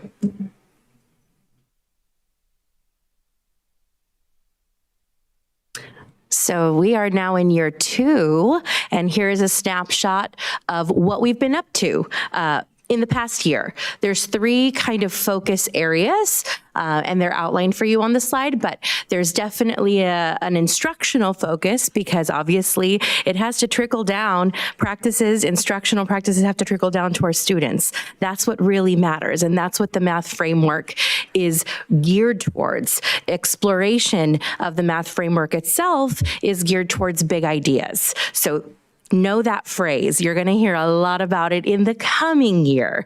Big ideas are how we shape those standards into focus areas for students that then become the instructional practices that we call open tasks. So that rhombus paper last year was an open task. We have learned many more, and we are now starting to share those additional open tasks with other staff. You'll hear more about that soon.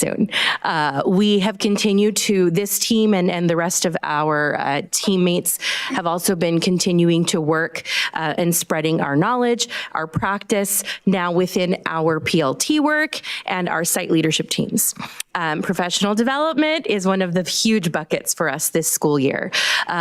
April 10th, which will be fleshed out for you more, but that was highly targeted math professional development for elementary school teachers. So that was TK5.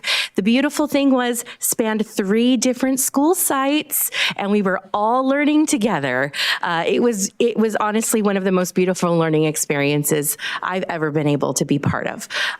So lots to be proud of there, with an additional focus on the math framework for the rest of our TK5 teachers that day. And again, more open tasks. Lastly, the math adoption, which has been a huge driving force for us as a district, we are interwoven. We, the P3CC team and work, or MIT, are very much a part of what our math adoption team and work has been doing. That has taken different forms, one being part of SCO's curriculum adoption series. So we got to see, it was like a fair of all these curriculums just put out in front of you, all their sales pitches. But really, our lens is unique because of the work we've been doing over the past year. So we got to see these curriculums and their offerings through a very different lens than we would have even a year ago. That being said, we're currently in a K-5 math adoption process, and we are leading the way, specifically the teachers here leading the way within their grade level teams as we pilot the options that we've selected thus far. You're now going to hear a little bit more about what we've been currently doing. Hi, I'm Maria Cruz. I'm a second grade teacher at Cali, and Friday was a very special day, like you've heard. The teachers got to present. It was a 2-hour thing. We had everyone present. Annette and, my God, I went blank. The frameworks. They started with the frameworks for our teachers, and they made it very concise. In just a small, like 2-pager that really put all the bullet points in there for our teachers. Then we went into an open task, welcoming everyone that Robin led at the theater. And it was called How Many Ways? And so they were giving a number, and they had to come up with all the different ways of making up this number. It was very easy to do. The teachers were all engaged, as well as our kids when we do them in the classroom. And then we all went to different classrooms and we did 20-minute rotations. Marisol and Sheila presented on number persistence, thank you. And the teachers had to come down with something they had never seen. And some of them were like, this is very challenging, but it's very engaging and very fun. A lot of them focus on number sense for the kids, looking for patterns. And I did choral counting, and one of the teachers said, well, how do you do the fluency? I know fluency came up last time too. And that was one question. And we started doing these patterns, and the teacher was like, oh, so if we do a lot more of these open tasks, the kids are guiding themselves a little bit more, and they're getting a lot of that fluency practice to a lot of these open tasks. We did, like we said, pre-K all the way through 5th grade. We shared some resources that we had, and Maestro de Luna did counting collections, and he'll tell you a little bit more about that. Counting collections was one where we get to count, but it was introduction of like multiplication for 3rd grade and looking at it different ways. And one of the most important things for us as teachers, I think, is the open task really make the kids feel very confident and allow some of our quieter kids to participate in class because they feel in a safe environment. And it's something that we've really been looking at when we're looking at the new math adoptions. They come in a lot of the warm-ups, which I think a lot of times they're kind of thrown out because it's not the main curriculum. We're now looking at the new frameworks. We're really looking at making sure that we're hitting those open tasks and making teachers aware of this is how we make our kids feel more comfortable. They can participate in class, or we engage our students that are second language learners. I particularly have a student that is very shy, doesn't really want to talk. And this is the first time in the whole year while we're doing an adoption and we're doing the open tasks in the classroom that I've been trying with my students, that I've really seen the student participate and engage in the classroom. So we're really excited about what we're bringing to the teachers. It's been a week almost since we did the professional learning day. We had a day at the district office, and we still had teachers that came and said, oh my God, we loved what we did with Open Test. I already ordered this book that you shared with us, or I'm already trying this Open Task with my students. So we just wanted to let you know that. And Maestra Luna. Maria, before you step down, could you demonstrate choral counting for us? I need a chart and some pens. Oh, okay. Could you describe what it is? Okay, what we did, the one I did was choral counting, which I think I really like because it's very easy. You just need a chart paper. You put a number up and you can, it's very, you really, really have to be very concise with the questioning you're asking the students. You need to know what the learning target of your students. Choral counting, the first time I heard it was, I think I had it on my slide, was Sesame Street with Count. Dracula doing his choral counting, totally different. You start with a number. If you don't want the kids to do to figure out the pattern, you give them the pattern. And you can just start by saying we're counting by fives. But a lot of the times when we say counting by fives, we start with 5 or 0 with the lower grades, or we start with, like 20 or 25. This really motivates you to start with well, let's try with 24. And we count. So then the kids start counting by fives, and then you would say 24, 29, if I'm doing my math correctly, because I'm put on the spot. And then the kids would then see, well, I noticed that this is changing in the ones place. Well, can you explain to me how it's changing? What is it changing by? What do you see? Well, it was a 4, and 4 plus 5 is 9. So then you would circle with a certain color code. Then the students would say, well, I noticed that the tens place is the same here, so that tells me that they didn't add a 10. You could be looking at a choral count going down the column. They could look at it doing diagonal. So there's a lot of different ways. With the one I presented with the teachers was counting by quarters. And you also are very purpose, because I could do it on the number line if I want them to see it on the number line and just continue counting up. I made it so that I wanted my students, I presented it as I want my students to see that 4 quarters is a whole. So I went 1 quarter plus 2 quarters plus 3 quarters. 1 quarter, 2 quarters, 3 quarters, 4 quarters. And the kids would tell me, well, you're adding a quarter. The numerator isn't changing. By 1, the denominator isn't changing. That was one of the patterns they saw. And then as you start counting, they're like, oh, you have a hole on the first row. You have a hole on the second row. And it's sort of like that. Thank you.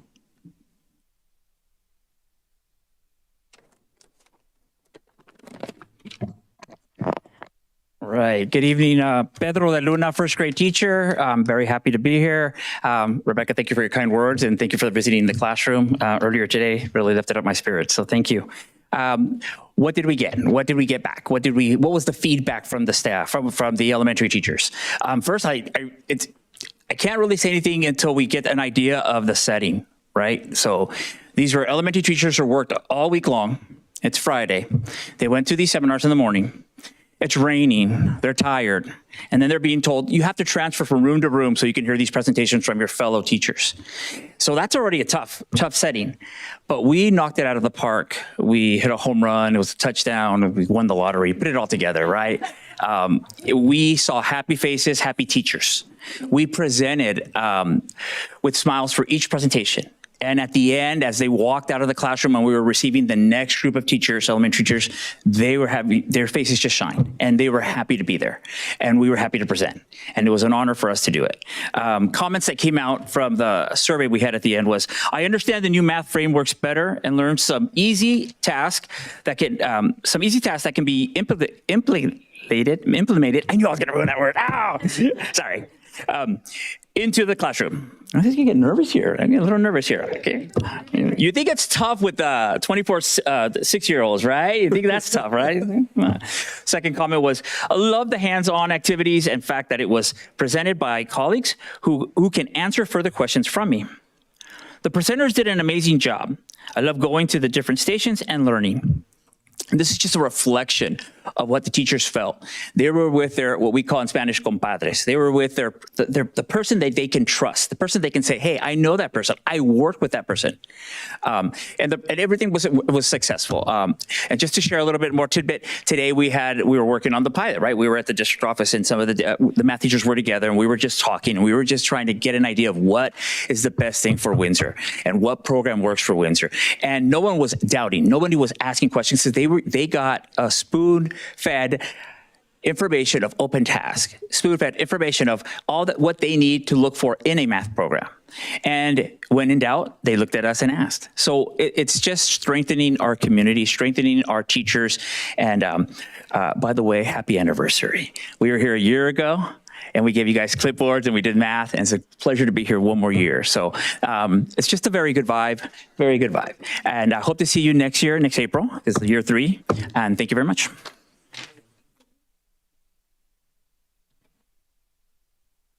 All right, good evening. I'm Robin Fletcher. I am a coordinator for the Curriculum Instruction and Assessment Department.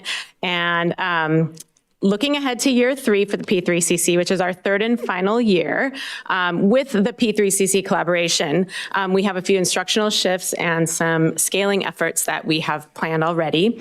One of the things that has already been mentioned is that we're adopting a new curriculum. And so this team, being experts through this process already in choosing the 2 that we've been piloting, they'll be leading the implementation. They've already been instrumental in guiding today our second pilot introduction, and they will be, we're gonna have the best implementation of any curriculum we've ever done. It's gonna be super thorough, and we have these experts to guide it. We are also planning increased engagement with our PLTs. Every one of these leaders has worked with their PLT, their grade level teams, to ensure that we are bringing these math practices into that process, into our curriculum maps and our unit planning.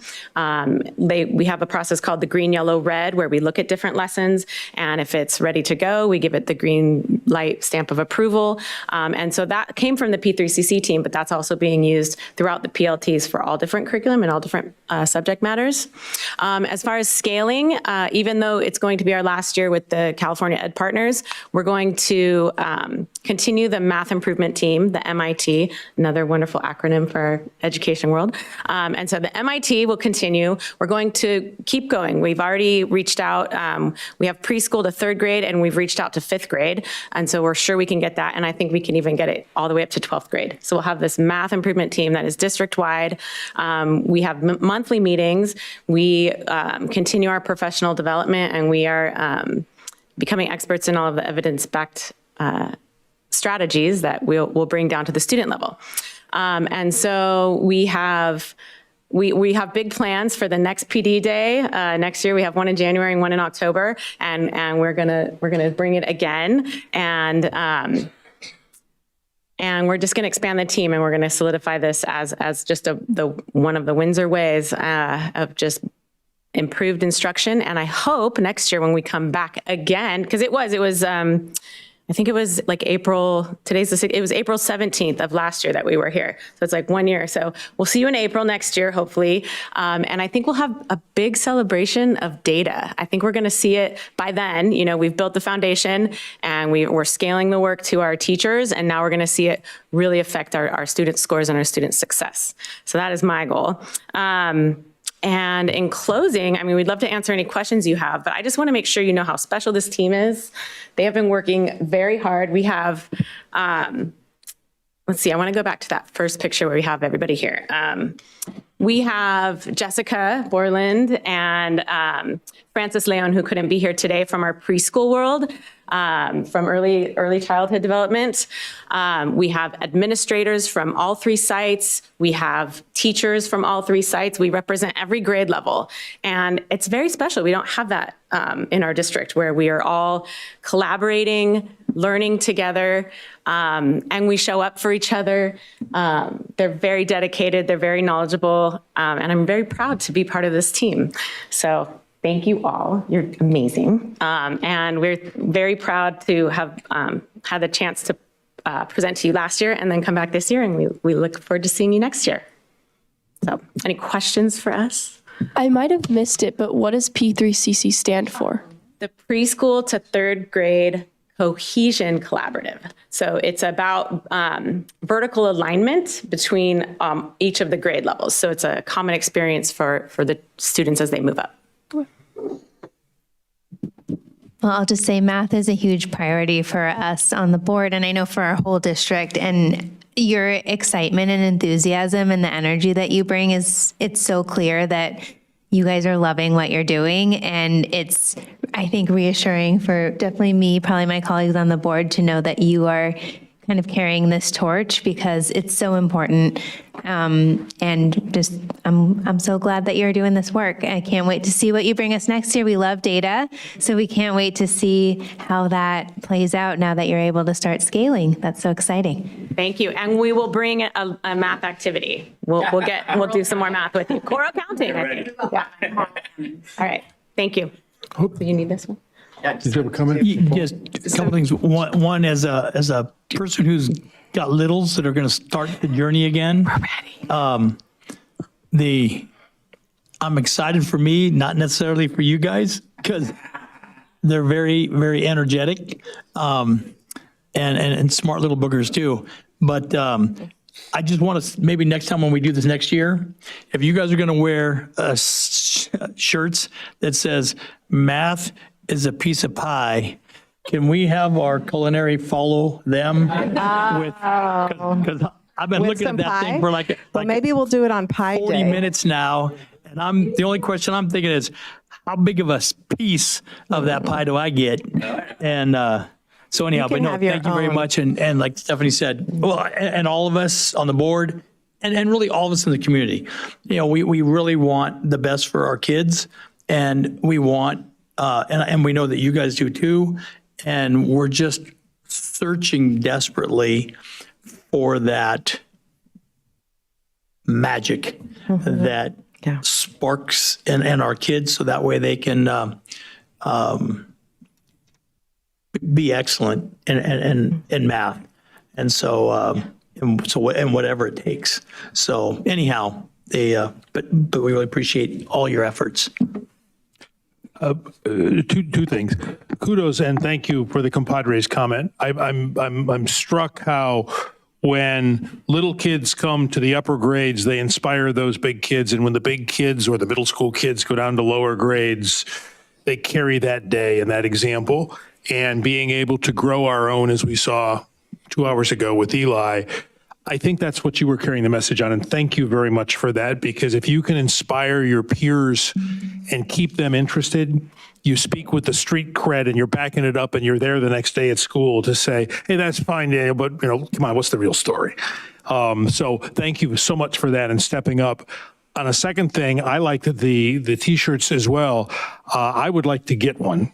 And more than just getting one, if you can find me an extra large, I'd like to get an extra large for my friend Paul Corgorno, because we are bigger than the sum of our parts. And I think if there's one of us on the elected side of the board that has been very passionate and outspoken and helpful about math, doesn't mean that you endorse what the product end game is, but if we could, maybe find out a way that we might be able to get some, because they're really cool. And I like just the branding. I mean, it's like an in your face, you're proud. Yeah. Oh my God. All right. Well, I don't need the name. You can make them fungible, because they just say trustee or something on the back. But in all seriousness, thank you for what you're doing. As you know, this is a place where, for whatever reason, the change keeps falling out of our pocket, and we're investing money and trying to row the boat against the tide, and whatever acronyms and analogies apply. And we're making headway. And I see this, particularly if you transform those classroom teachers one at a time with your peers, that's a game changer. And so thank you for leading that on an area which is just essential, and the creativity. I mean, I love that arts integration piece on a couple things that people talked about, the PD and what you're doing. I thought you were going to sing, but I couldn't get you to do it, Maria. Maybe if I think about it for next year, because I'll lead my peers in singing if there's a singing exercise. I can dance. Okay, but but got it on the list. For Robin and Annette, really, and the staff, thank you. Yeah, Bill said a couple XLs and then one that's the whole pie. Okay. So, okay. Thanks, guys. Really appreciate it. I wanted Good to report. do two closing notes. I think we're all feeling the urgency of what we are seeing in math achievement in our district. It's happening all over the state. What's different about what we're doing is that we are now digging into the 2-year-old framework. And we are experiencing different ways of teaching so that we can give more students access. There will forever be the group that gets it. There will forever be the group that if they memorize it, they've got it. There is a whole group of students for whom we need to give access. And the framework and the practices that we're teaching is changing practice in classrooms. We know what's happening in classrooms isn't hitting the mark for a large group of our students. So the hope here is that we can, with engaging teacher leaders, that's my second point, that when we can engage teacher leaders who are interested in learning, it's not that they come to the table understanding all of it. They have a willingness and a heart to learn, to spend more time on it, and that's who these folks are.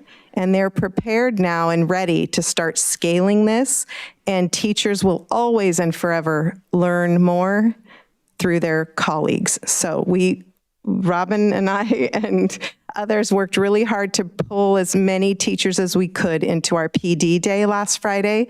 And my hope is that they see the gift of that and that we have more that submit proposals next year. And just one little side note, the Teacher of the Year was my daughter's second grade student teacher. My daughter is now 30 years old. She's been committed that long to students and this work. And I just want to say thank you. She's getting her master's degree next month. Thank you. Thank you.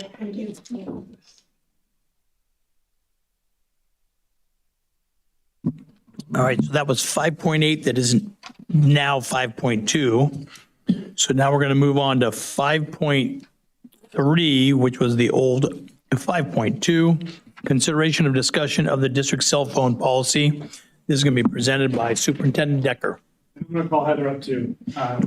Superintendent Decker and our all-star. Our all-star, yes. If we're talking about golf, I'd be the all-star, obviously, but since we're talking. All right, so. You guys said that on TV. I did say it. I did say it. Okay, just saying. Bill agreed with me. Okay, so we've done a lot of work with regard to community outreach and cell phones, and we're going to walk through some of it. We're not presenting a position as a district. That's not what we're doing today.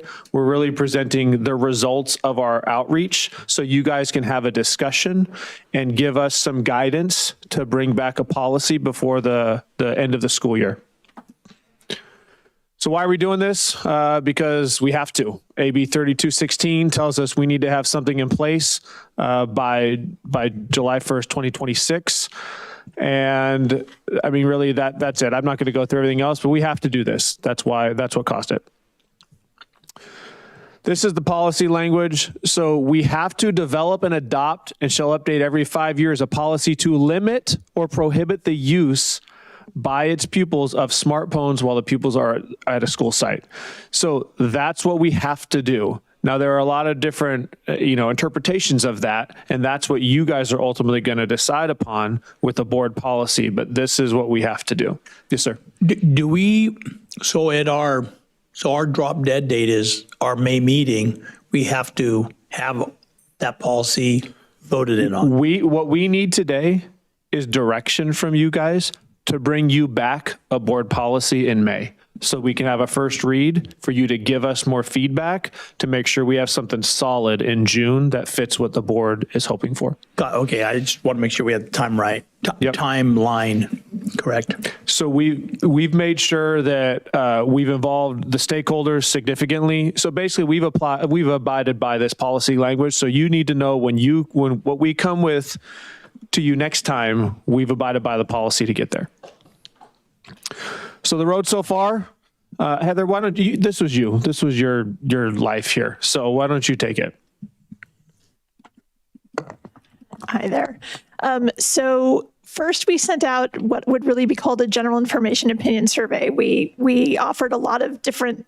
We really were looking to see how people felt about cell phones, how they were interacting with them, if they were teachers or students, what our students were thinking, what our families were thinking. It was a pretty extensive survey. We sent it out to staff first, so that was in September 8th to the 14th in 2025. And then after we had gotten their results, and then we sent out a similar but not exactly the same survey. We did students in grades 6 through 12. We did our elementary families, our secondary families, and for this first one, we pulled the Cali families out and surveyed them separately because they have a different policy than the rest of the district. So we wanted to get a feel for what their feelings were about their policy as well. We then held 2 town hall meetings. Some of you guys were able to come to some of them. The one on November 4th in the Windsor Middle School Library was very well attended. We had a lot of people there and got some really good and interesting feedback. Definitely, I think for me, led me thinking in some ways I hadn't before. So that was super interesting. The one we had at the Windsor High School Library was not quite as well attended, but I think most of the people that really wanted to come out and speak did so at the first meeting. Then taking some of that feedback from the first survey and also from those town hall meetings and those conversations we had, created a secondary survey that was sent out January 9th to the 19th. This we sent out slightly differently to just staff, students in grades 6 through 12, and then all families together. This one had a lot more specific policy-related questions in it, where we sort of offered 2 options and tried to really get their feelings on those 2 options. Now, I want to preface that by saying those 2 options that we are presenting in this survey do not necessarily have to be the options that you guys work from. They seem to really, the 2 options we presented, we picked because they seem to sort of be the bulk of the feedback that we were getting from some of those town halls into what people were thinking. So we wanted to present those options just to really get a feel for some more specific opinions about things. All right, I can do this. So where we are tonight, we're going to present the findings of the data. It's going to be your guys' turn to ask us questions so that hopefully we can answer. And then, like I said, we need to leave here with enough direction from the board to make sure we can come back with a created board policy next meeting. Also, we really learned this throughout this process that we have to consider some other devices, especially I'm just going to skip over to smartwatches. Earbuds and headphones are really more specific to 504s and IEPs, students with 504s or IEPs, but smartwatches were a large part of the conversation, especially if we were going the route of not allowing cell phones at all the entire day. A lot of families said, well, I don't know about that, but maybe if they had a smartwatch, because people like to track their kids. So that's definitely something that needs to be considered dependent upon what you guys decide to move forward with. Some of what our neighbors are doing. So you got some bell-to-bell bans, and this is really when we're talking bell-to-bell, what the feedback that we got, and we'll get into this, but a lot of it's centered around the middle school. Okay, so high school, oftentimes they're a bit more permissive, meaning students are using them at break, not during class.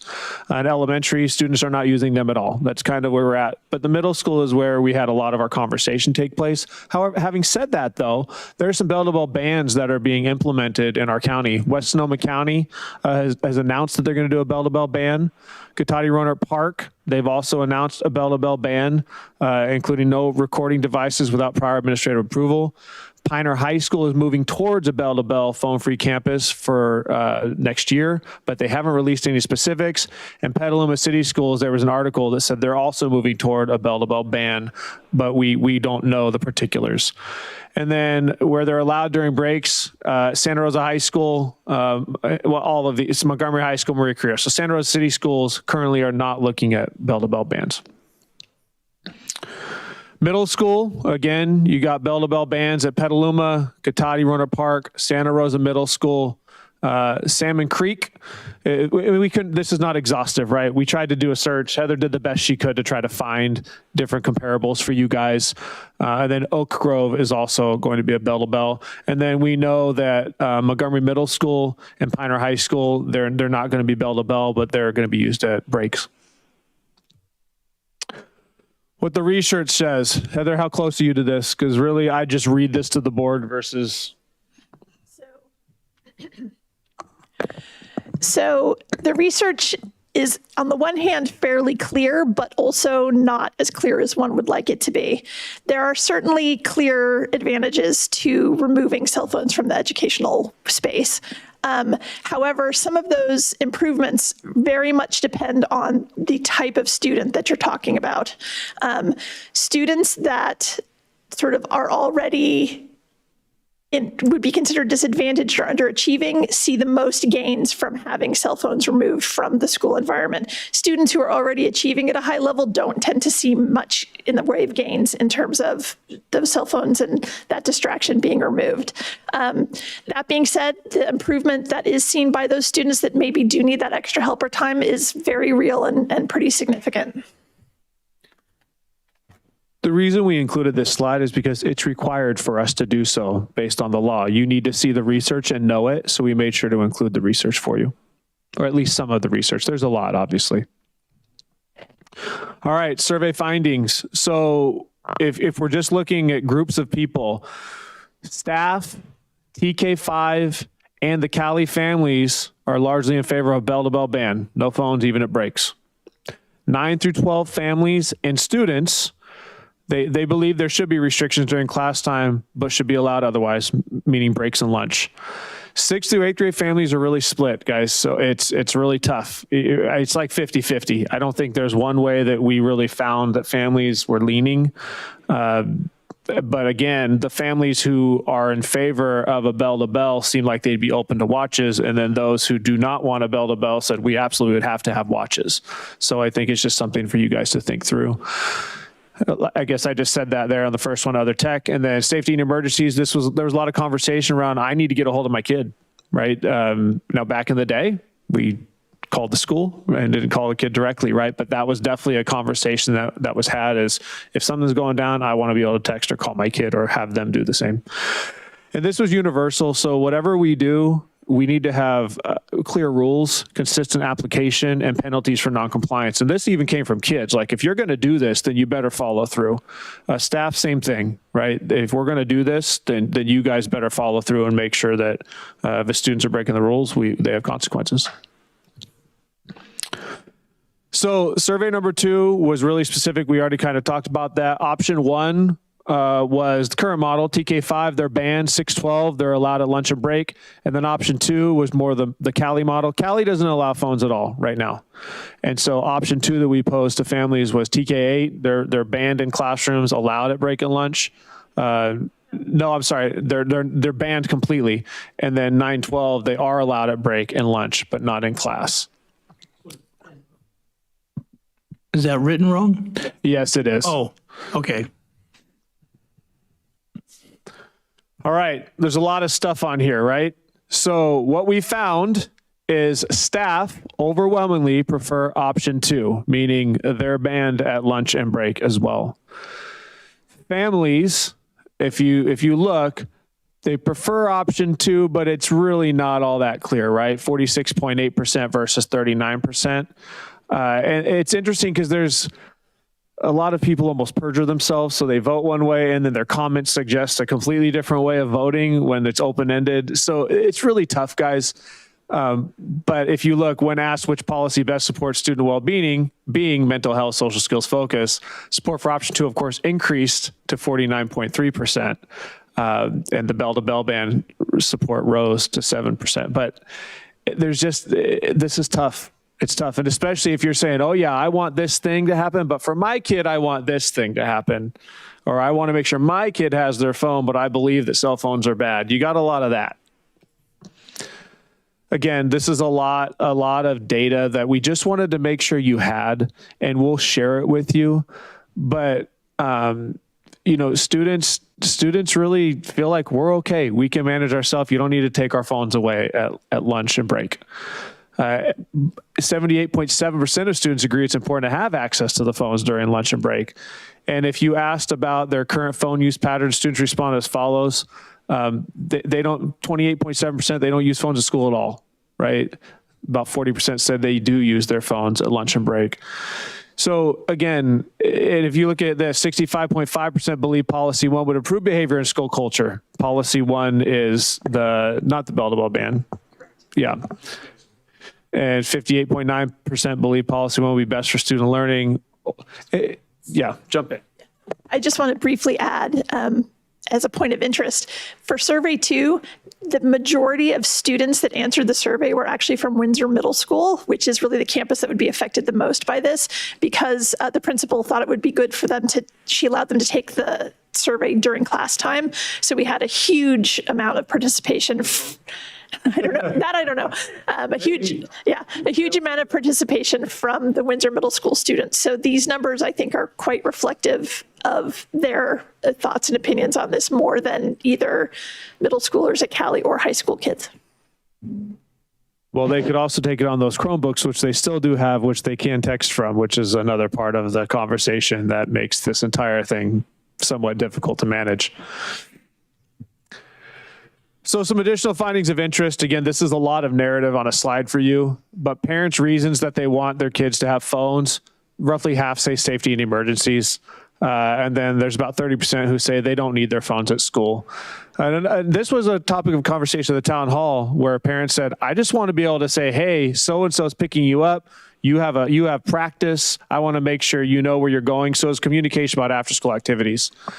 Parent interest in bands by the grade level. So TK5, they definitely feel like, 4 out of 5 say it's good to not have the phones. And then again, 6 through 8, it looks like, parents, somewhat support, 54.9% agree, 32.9% disagree that we should have a ban. And 9 through 12, 42% agree that there should be banned phones, 36.5% disagree, roughly the same.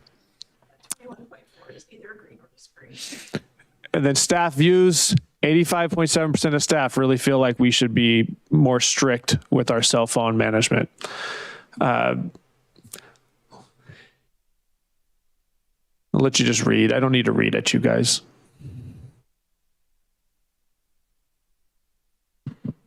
We actually went over it.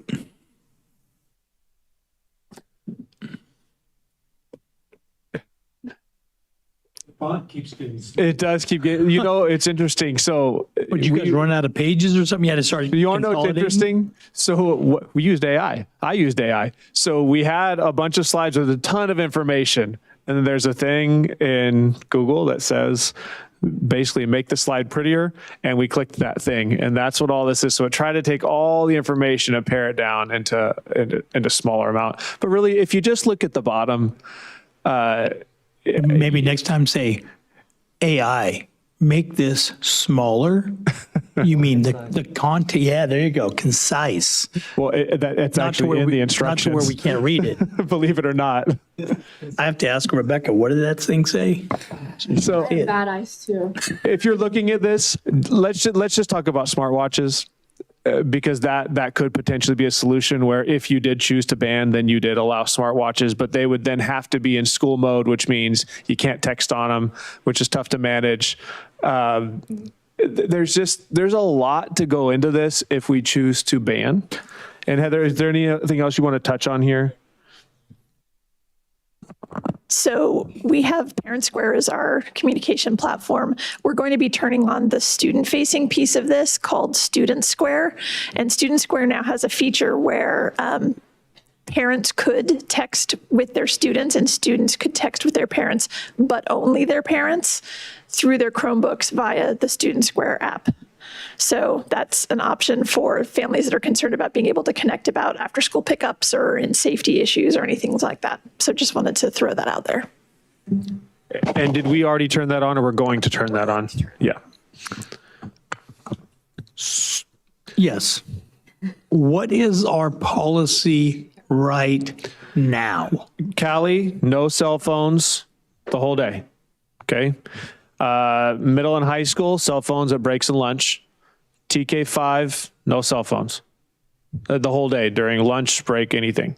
That's the policy right now. I'd like to mention, I don't know how it is at the middle school, but at the high school, yes, it's like, don't have your phone in class, but everyone has their phone in class. And it's under the table or it's just out. Like a lot of teachers just don't really care or have gotten tired of trying to enforce it. And so I think that's like a very simplified version of it. But yeah, I just wanted to mention that. She's absolutely right. And part of the results were, if we're going to do something, then be consistent, because we're not consistent right now.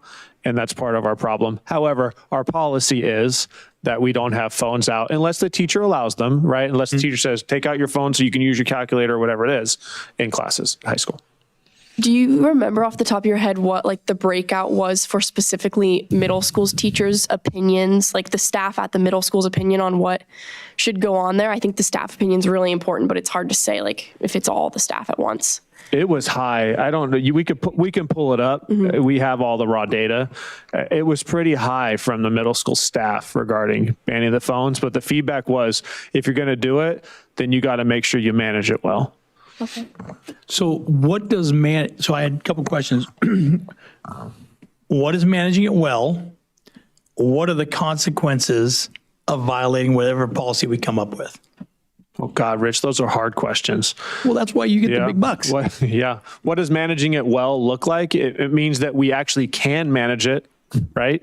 So if we're going to have a policy, we need to be able to manage it. And so if kids can find a spot on campus during lunch where they can just go and get on their phones, we don't have enough supervision, that's not managing it well. Or if we have staff who are like, yeah, I'm not going to really enforce that thing because it's 50 kids I have to enforce this on and this is impossible, that's not managing it well. So could it mean that we would need more staff? Potentially, but it really depends on the policy that we come up with. I mean, there's different options. You can there's sleeves that you could put your phone in and then you can't access it until the end of the day. However, then kids can have a burner phone, right? They can have a phone they put in there, but then they have their real phone throughout the day. So, I mean, that's what managing it well means. Like if we're going to do this, then it might require more resources than we currently have to manage it well. We may have to purchase certain things in order to have, cubbies. Students may have to put their phones in little slots when they walk into a classroom. It really depends on what we come up with. So I know a question I've had people ask, and I've had people accuse different schools of doing, only because like we go to wrestling tournaments, so we're at different schools, and some schools, reception is great. Some schools your Bluetooth doesn't work right next door to some, right? And I don't know if I'm supposed to ask this question, but we don't have some like blocker thing at our schools. No, do we turn something on so beep, bell goes off and all of a sudden no cell signal in the school district for the next period? No, we can't. I didn't think so because I would have thought I had heard it, but I had a couple parents go like, well, you guys are already blocking the signal. And I'm thinking, we're blocking content, not the signal. So there's certain things, websites you can't get on. Yeah, through the internet part. Correct. But not cell phones themselves. Correct. Right. Okay. So so I guess, so we need to know what the consequences are, number one. I really, really, really do not like the idea of us putting phones in a bag, putting phones in a box, putting them in the little basket when you walk in or whatever. I do not want the teachers to have one extra duty with a phone.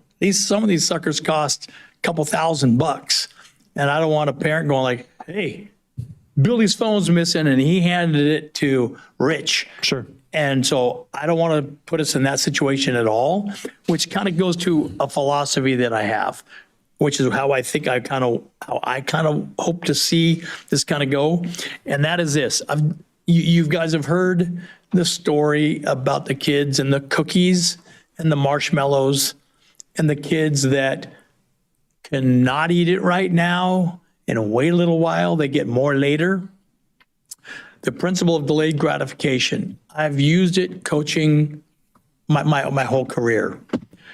And they've come out with lots of studies. Kids who learn at a young age to practice and get good at delayed gratification have just huge gaps of higher levels of success in everything they do. And so I'm kind of leaning more towards let the kids in breaks and lunch get their phone. Who cares what they're doing at their break and their lunch? We're trying to train them or teach them to be responsible, socialize, do these different things, whatever they want to do in their period of time, that they choose how they want to spend it, right? And so, but in class, I think it's also pretty obvious on its face that unless you're using your phone as a calculator in a math class or whatever you need to use it for, you really don't need your phone during class, and it would be a disruption. So if the kids at all levels do not have their phones in class, I like that idea. Having it available during breaks and lunch, another non-instructional time, that's, at different grades, I'm kind of there on the youngest level of kids. So this, for right now, just discussion was 5 to K-5, right? As a parent, I don't want an 8, 9, 10-year-old kid having a $1,000 phone anyway, that they're being responsible for. I'd rather have that kid have a little more maturity to understand how much that money really is and what the value of that phone is. So, we kind of have a morphing or a hybrid of different things. My concern is that if certain schools have, let's say we come up with K-5, no phones. But junior high level, we're going to let them go ahead and have those phones. Then what do we do at Cali? Because now the 6th, 7th, and 8th grade kids are they're going, hey man, we're getting shafted. I mean, it's currently the same right now, Rich. They don't have any phones, right? No, it is. Yeah. And so do we just maintain the status quo over there and it's separate or not? I think that since, one of the things that I'm also not opposed to is we kind of have some options and some ideas. I don't think we necessarily have to get it right the first time. We can take some things and then we can revisit this, after a year, get more feedback from people. Hey, where do things go well? Where do we find, I promise there's going to be a problem that none of everybody have thought about. And can I say something to that in anticipation of other questions? So we talked about, do we come up with some robust solution if you guys were of the mind to ban phones? And my direction was, no, we do not. We're not going to come up with all the solutions that you're going to ask about if we ban phones, because we want to know where we're going first. And if that is kind of where the board is leaning, then we will convene this whole team as well as our teachers and principals, and we'll come up with what we deem are solutions. But we will not have those answers tonight if you ask them. No, I don't think we're going to have answers. Things are going to come up during the year that we didn't think of. So I as much as I hate to say it, I try not to do anything that Santa Rosa does, but Santa Rosa High School, they actually, I thought, had a pretty decent description of something that I thought was, let's see, keep going. That one right there. Phones, headphones, earbuds, etc. must be off and in backpacks, caddies during class, allowed at breaks and lunch. Because that kind of was all encompassing of all electronics. Is the phone thing, not the phone, is the watch thing because parents track their kids? Yes. For you can also call your kid on your watch. You can text your kid on the watch, all of it. Just to briefly answer your inquiry, Rebecca, 100% of Windsor Middle School teachers who answered the survey were either completely agree or somewhat agree with the option to the bell-to-bell phone ban.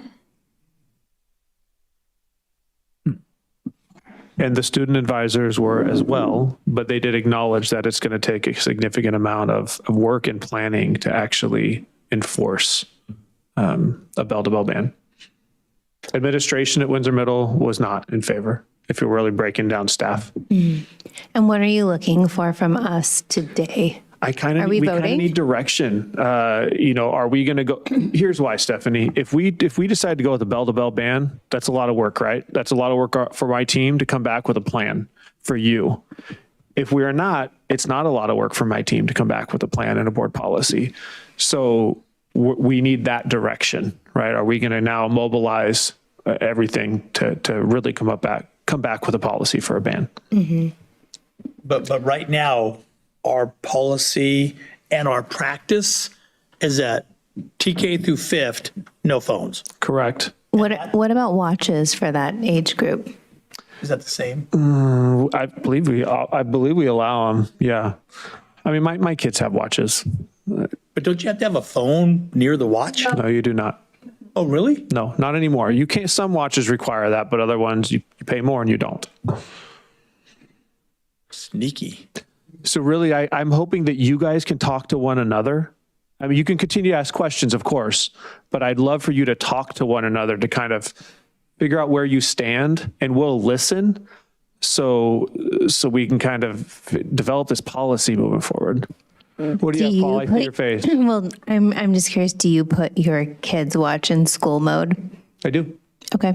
Yeah. Wait, I have a question. What is school mode? Like, how do you put school mode on the watch? So you set the hours. So you at home or on your phone, you could set the hours that they can receive text or that they can text on their watch.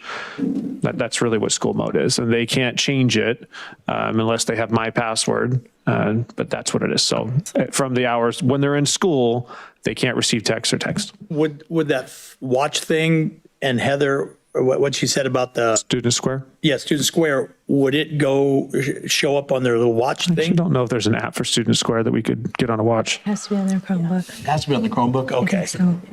No, my thought was we can debate this for hours because what I'm thinking might be different from Stephanie, Rich, our students, and Bill. Yeah. So what my thought is, because I don't know exactly, I know what you're asking for, but I can say this is what I want, but then Stephanie might say something different. But that's okay.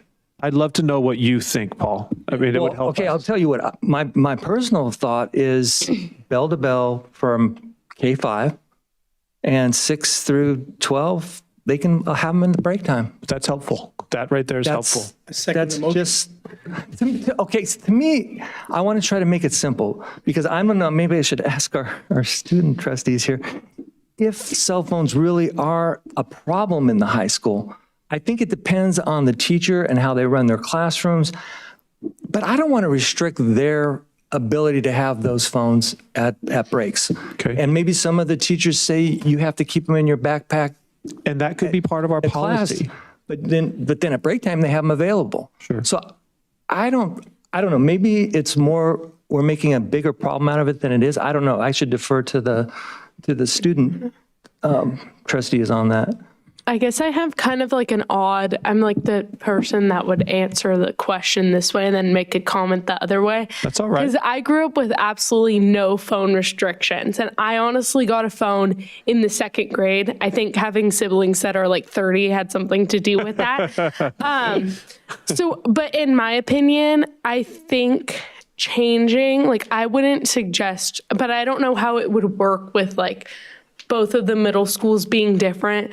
But I think how Cali operates their phones is also playing a part in how their students are disciplined and how their students act. And even at the conferences that we have where Cali comes to the middle school, there are different, not reactions, but different norms and attitudes from the students. And Cali students tend to be a little more respectful. And I think that's because they have a little more restrictions.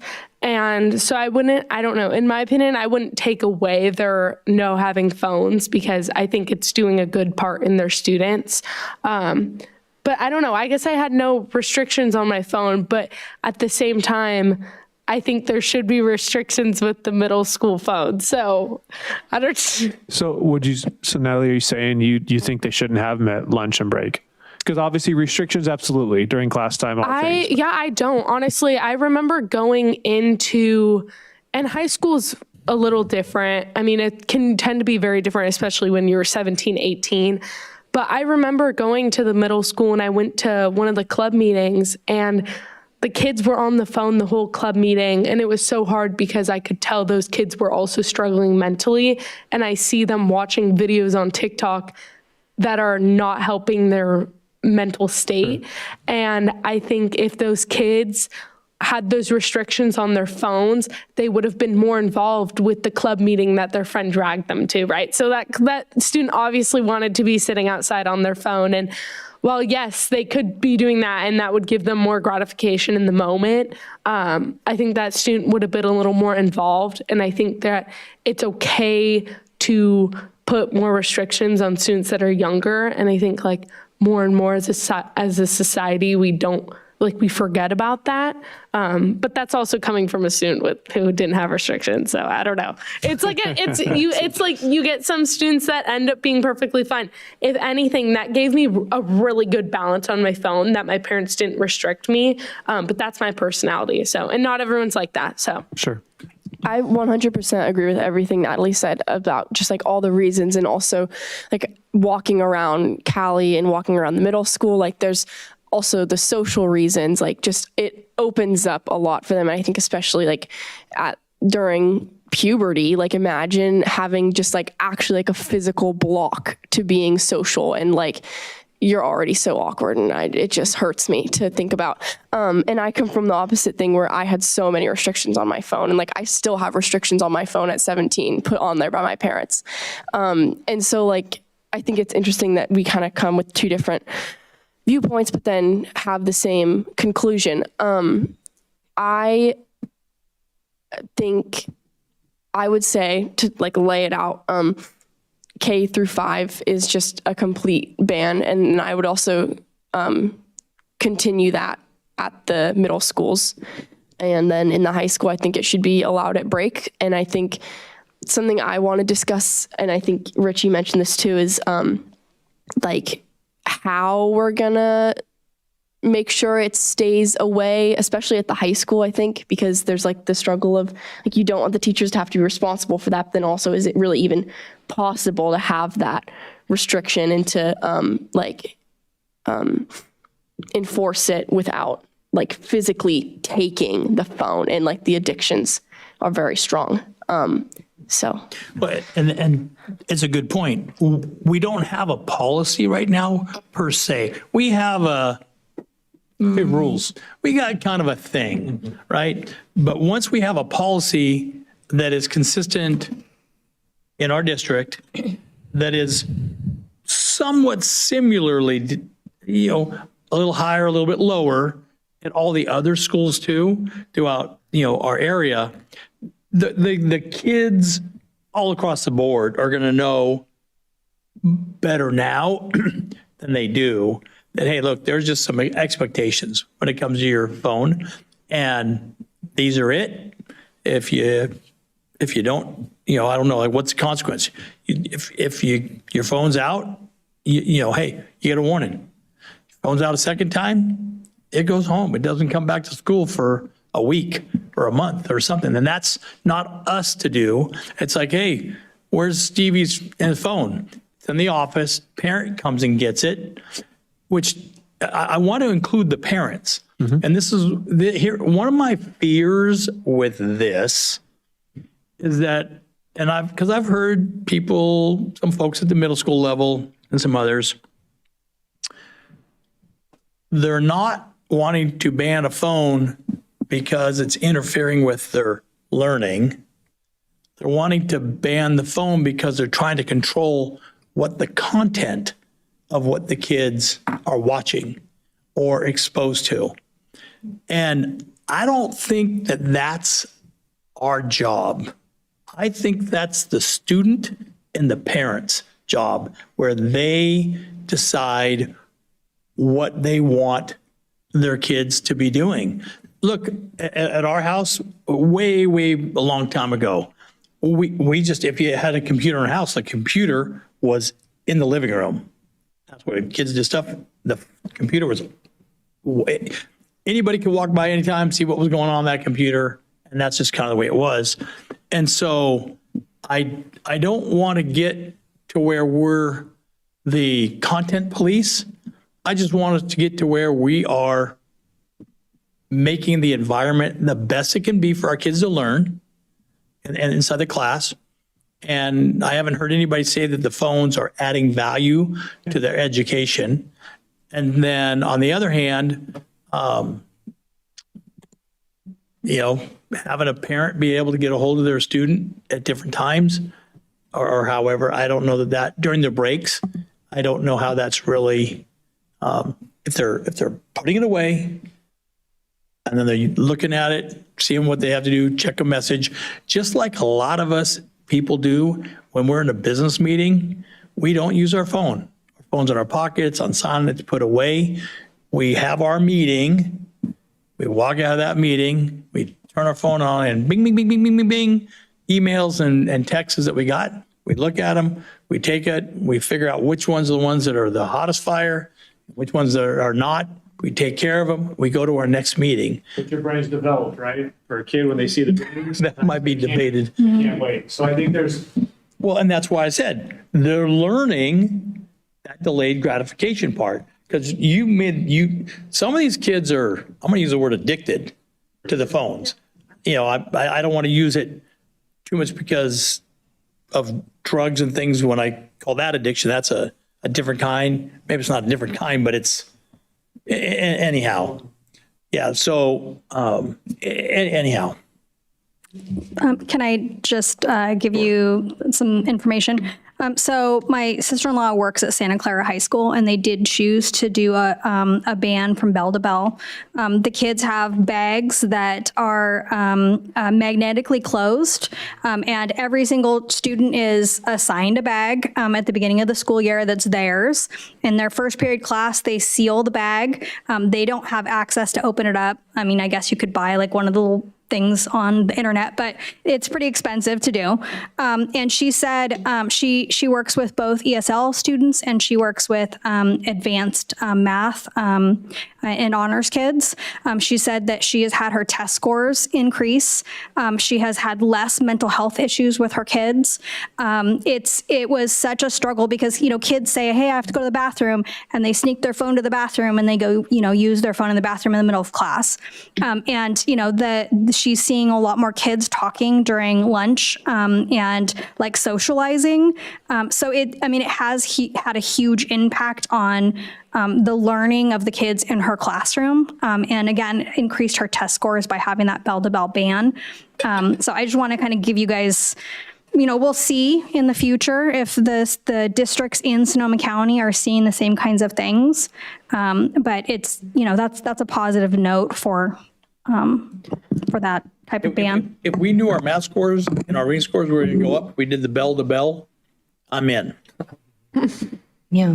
I mean, the interesting thing about kind of the location of that high school is it's in the middle of like the tech world, right? And those families have bought into the idea, I'm sure a lot of them work for big tech companies, have bought into the idea that their kids shouldn't be able to have access to a phone for the whole entire school day until they're 18 and graduated. So that's pretty interesting. They actually have a large percentage of socioeconomic students at Santa Clara High School.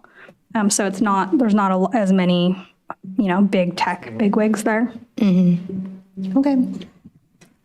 I just wanted to also add, just food for thought on what you were talking about, Rich, with that you don't want to be the content police.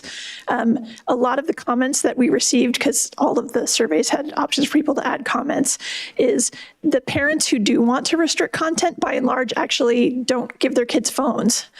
What happens, however, what those parents express concern about is their kid then goes to school and then watches that video or checks out a thing on their friend's phone who they're sitting next to all of lunch. And so some of the families that are very strongly advocating for us to go to a bell-to-bell ban, their concern is really rooted in, I can keep my own kid away from a phone when they're with me, but if all the other kids have phones and my kid's the one that doesn't, my kid is still going to be exposed to that content, whether I want it to be or not. So that's just, I received enough comments from families that I just wanted to share that with you. Yeah, I when you had mentioned that kind of came to my mind as well, that if we don't ban, we are facilitating access to content. Mm-hmm. Just something to think about. we do have filters though, right? Here, we have filters on our. No, because they just use a cell. I understand. I mean, only on the Wi-Fi, right? Yeah, so it's not gonna. You made a comment. I like the way Bill says stuff sometimes, but you can persuade me. I know, well, Natalie, I know your three brothers, so your parents, when you came along. They were like done. No, when you were born, they were like, thank you, Jesus. Oh my golly. Oh yeah, I hear it from my English teacher every day because she taught like two of my brothers. Yeah. So you're an anomaly that I can't use as a rule, but maybe I don't want to say compromise because I don't think this is a compromise issue, but maybe what's best for our kids. Maybe it is that we kind of go, K through 8, because it seems to be working at Cali. And we've been on the board 7 years or something like that. I haven't heard one gripe from anybody that they can't have their phone at Cali. And so I'm wondering if maybe initially what we do is we do go K to 8. And then when the kids are a little bit more mature into the high school ages, then they're able to, maybe that's where we kind of have that demarcation and then let them begin to, because in high school, so many more activities, so many more things where the communication between a parent and a student is so much more critical, or constant too. Maybe that might be, it wasn't my original thought, but it is hard to try and remember back when you were a kid and whatever. And the debate about, should we allow kids to have telegraphs or should we not, in class? But so maybe that's the thing. Maybe from the maturity standpoint, That's a real thing. of maybe it's K to 8, and then we mirror kind of what's been working at Cali. And then in the high school, we kind of, hey, here you go. And then if things at the high school don't improve, then maybe we got to go, hey, we're going to have to be like, and we have other schools that are doing it a different way, or are doing it, that they're already going to do it that way. And if they all of a sudden start having great success, I think we have to be able to morph when we have data. Can I hear from Bill and Stephanie? I don't know. I have a question, but go ahead. Oh, please, ask your question. My question is, I know in the high school, there's kind of a ban during the day now, but not really. I don't know that there's really a strong policy. Supposed to be during instruction time. Okay, so will that be more enforced next year? Like, will there be a procedure and a protocol? Because I do agree with Rich's kind of philosophy that the less we require, and with the caveat that the metal bags or metallic bags or however that works, or magnetic bags, that sounded really interesting, but could we just try to do what basically they do at Cali, which is you put the phone in your backpack and it's turned off? Nobody listening, tell anyone. But, that's kind of what that means. What's happening at the high school? So the law will require that there is no phone use during instructional time unless the teacher explicitly allows it for instructional purposes. So that doesn't mean we've got 20 minutes left in class, you guys can play on your phone. And so teachers are going to, that's the state law. So they are going to have to follow that. Administrators are going to have to enforce that. If you walk into a classroom and everyone's on their phone, that's going to be, something that they're going to have to deal with. But so the question is, though, that the teachers are worried about is like, well, if they're just sitting in the backpack, then kids are going to be, oh, I got to get my pencil, and then they're texting on their phone, or, oh, I have to go to the bathroom, or oh, I have to go to that. And that's why they're looking at maybe a cubby system. But no teacher wants to do this on their own. So I think whatever the board's direction is, the high school is going to need to say every classroom, you are doing it this way, so that the students know what to expect. If you're going to 3 different classes or 4 different classes in a day, it's difficult to know which one is in the backpack, which one's in the cubby, which one's in the, in the chart on the wall, and all of that. Yeah. Well, I know, and at Cali, I remember when it was I don't know if maybe it was implemented a long time ago, but Yeah, it was. But I've been a parent there, so I've seen kind of that adjustment when kids get their phones, and they maybe push the limit of using their phones and kind of how their system of teaching the kids how to put them away and making sure they do that. It seems to be pretty effective, though it is a lot of work to do that. And I think if we're willing to do that at the different campuses, then, I mean, I guess we have to. I mean, regardless, because if we're really not allowing them in class, it's still a lot of work compared to what's happening now, where there is a lot of phone usage happening, especially at the high school. And I just say, I think this is something that you said, Mr. Williams, about like it's in the Cali culture that they're not going to use their phone. And so there's going to be a big shift for students at the middle school, I think probably for a few years. Like you can't expect it to be like within 6 months or something. And I think like it's important to not be like, I guess, afraid of that when we're making the decision, because like, as we've kind of said, like they are very affected psychologically by the mind games of social media and the way that phones are set up. And so I expect that and I understand that, and I would still recommend that it's like as much of a ban as we can at the middle schools or in middle school grades. Where do you land, Bill? So to Rich's point, I think the science and the research and what Jessica Borland said, test scores go up if we do a bell-to-bell ban. If we are seriously interested in those things, we are investing money and intervention and taking things about scores, a bell-to-bell ban should be something we seriously look at. I've not heard anything that says, oh no, it's okay if you have a middle ground. It's a culture shift, it's a social enforcement problem, but the device ban is shown to have a pedagogical impact in the success of the students. So I would start there. And I think we need to really look at it. I mean, a comparator district for us is a Rancho Cotati school district, Cotati Rohnert Park and Rancho Cotati High School, almost a mirror to our district from size, demographics, the town. I'd be very interested to hear from them how they decided on a bell-to-bell ban. I would like to know about that as we weigh in for the first read. So I am leaning towards that. I'm thinking this is an opportunity to take steps. I get that there's a lot of things people do in high school. I don't understand smart watches or the control of that. But from where we sit as preparing students for success in the world where they are at our school, I think a bell-to-bell ban should be where we start, and then work backwards from, well, gosh, are they so busy that they need to check in at lunchtime and breaks? Maybe.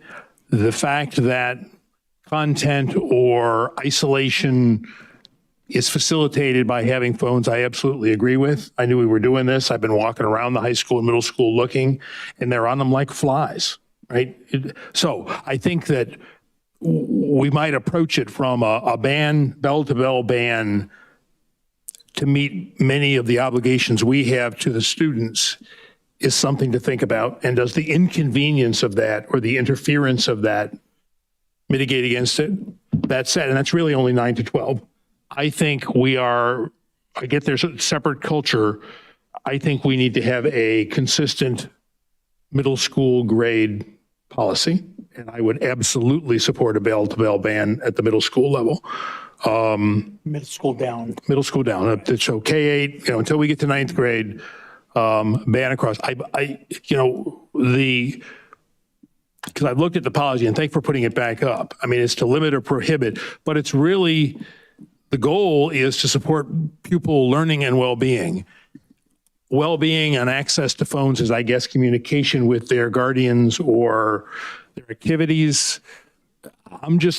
So I think a K-8 consistent for the reasons, and thank you, Rebecca and Natalie, I think your articulation, particularly about puberty in the middle school students, that's a ways off from a lot of us, so certainly, so I think that ban is a given, but I'd like to approach it to find out what did Rancho Cotati High School's governing board and the Cotati Rohnert Park School District consider when they went to a bell-to-bell ban.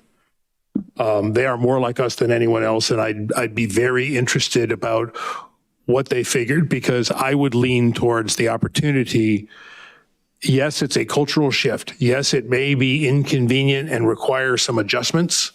But I think from the purpose of this policy and where cell phones have deteriorated both the culture and I would say the performance of our students, that seems to be what the research is showing.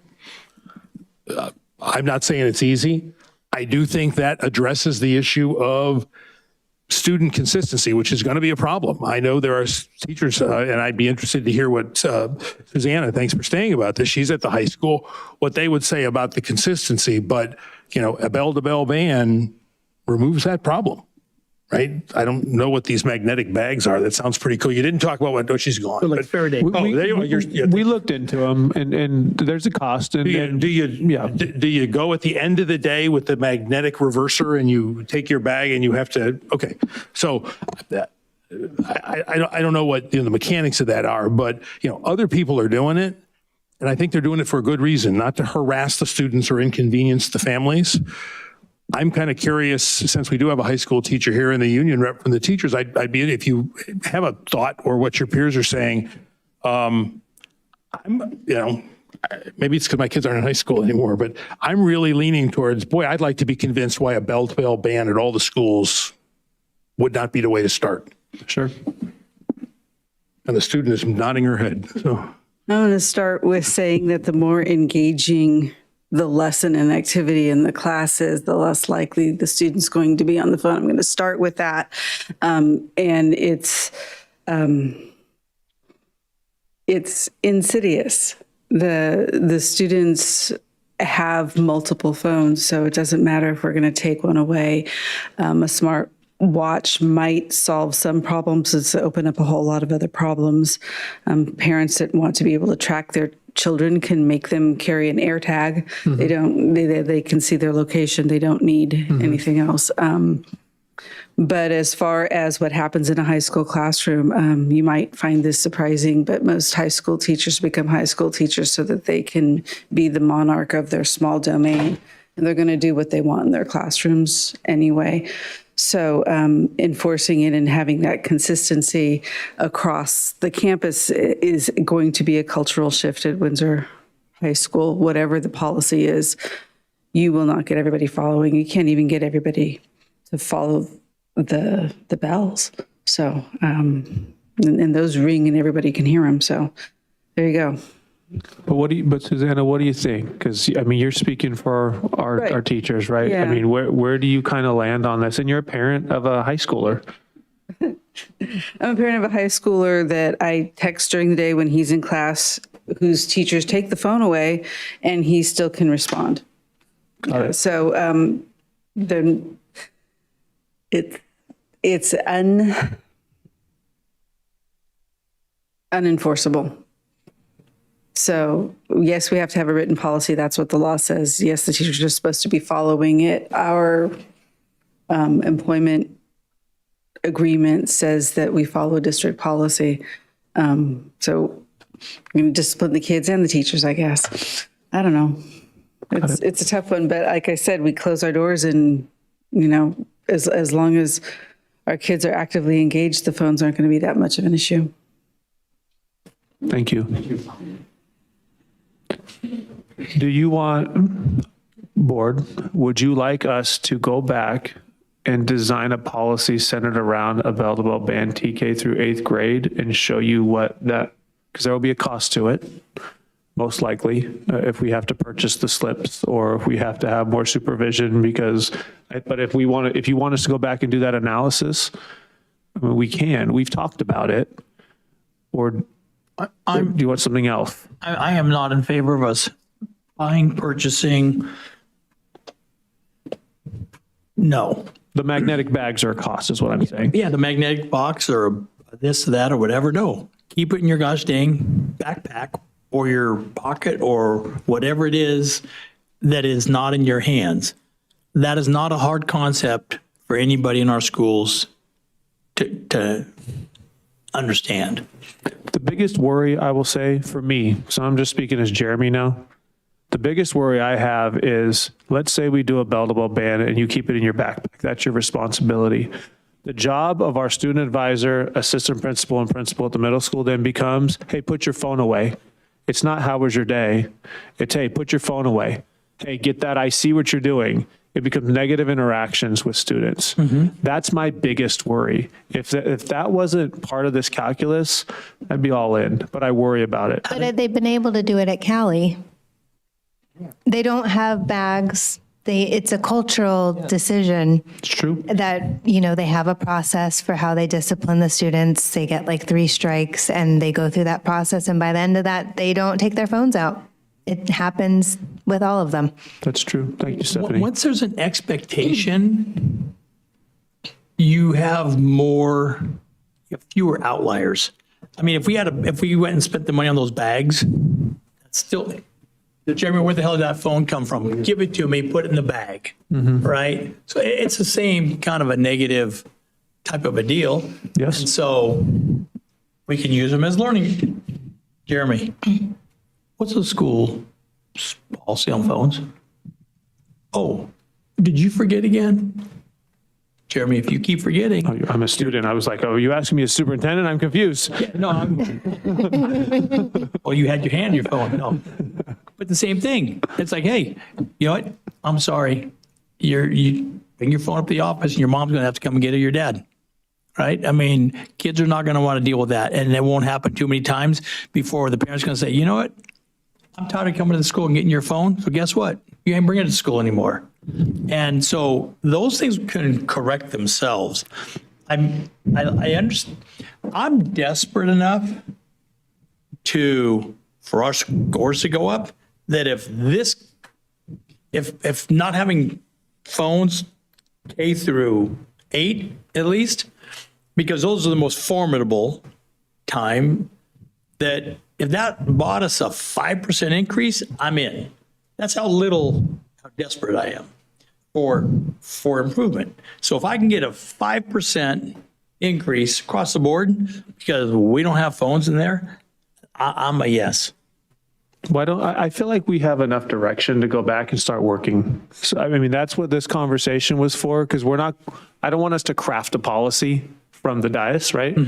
But I feel like you've given us enough feedback and direction that we can now take it and start talking. So that was my hope today, and you've done that. So if there's anything else you want to add or for us to consider, please do. But I'm feeling like we've got enough. I mean, Diane, I believe at the high school, it's going to be for all the reasons you articulated. And I appreciate the honesty, because it's going to be like that. So why create the cloud of dust? And we had 100% of our middle school teachers that are in favor from what Heather said. So I feel like that speaks volumes. Hey, but on the other hand, let me just put it this way. If all of a sudden we do this and over the next 2 or 3 years, our scores go up 10, 15, 20%, and the high school better look out. Fair enough. Because the proof is in the pudding. Fair enough. So to speak. Unless there's some other thing that they can point to.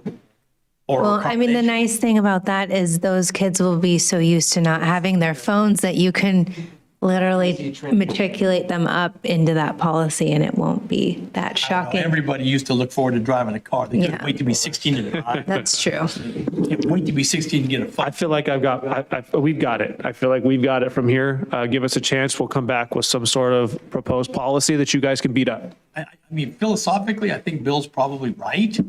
I just don't think in application-wise, I just don't know that it can work. I'm with Bill too. My kid's not getting a phone.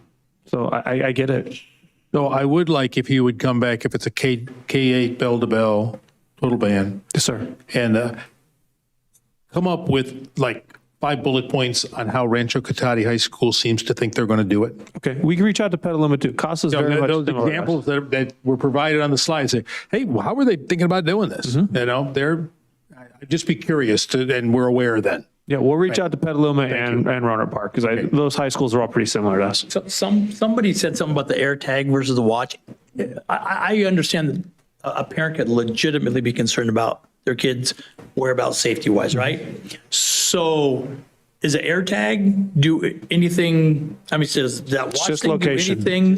Just location. So we could say no watches, but AirTags, yes. We could, but then in an emergency where you have a lockdown, the concept is that, you know, a parent can break their school time, right? And then they can contact their child. The child can't break it and go the other direction, but a parent could. They could say, okay, well, I'm going to get through school time and talk to my kid. Yeah, so the kid can respond on a watch if the parent really wants to get through to them. On an AirTag, There's no someone could throw it somewhere. Like, it's not necessarily on the kid. So I think there is a big difference between an AirTag and a watch. Big difference. In being able to confirm that you've received the message. Can you bring us back a little? Honestly, I thought the watch was connected. Last time it's the two like a work phone. together. No, they're not. So I'd be all, okay, as a parent of a kid who's going to go to the middle school, right? I could function just fine with no cell phone, but I'd want my kid to have the watch so that if I really want to get a hold of my kid, I know I could just go into my app and I can break the thing and I say, are you okay? Right? If they're in a lockdown. That would make, I'd be totally Only fine. the parent could do that, is that right? Correct. Now, not every parent is as responsible as I am setting up school time and whatnot, right? But So if we said, we're going to do watches for the reason you just said, because I think that's reasonable if you can monitor it. But then what happens if the parent doesn't do it? Then the kid loses the watch?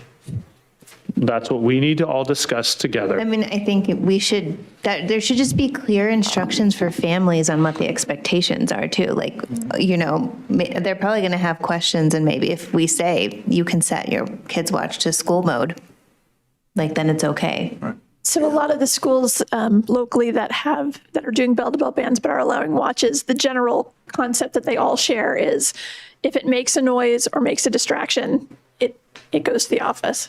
That seems to be the way that they're handling the watch question. But I have a question about that. Like, how is that monitored? Because in a class of, I don't know, like 30 students, a teacher usually is not going to be able to know, like, at least with my teacher, she's not going to always, when she hears a thing, she's just like, who is that? And they don't respond. And then it's like, okay, that just interrupted her lesson. And that wasn't fair to her because now she's having to monitor another device on top of students probably locating their phones too. So I feel like it's just adding a watch is like, it's just like adding another problem. I feel like there should just be overall restrictions on every sort of like device that a student's going to bring.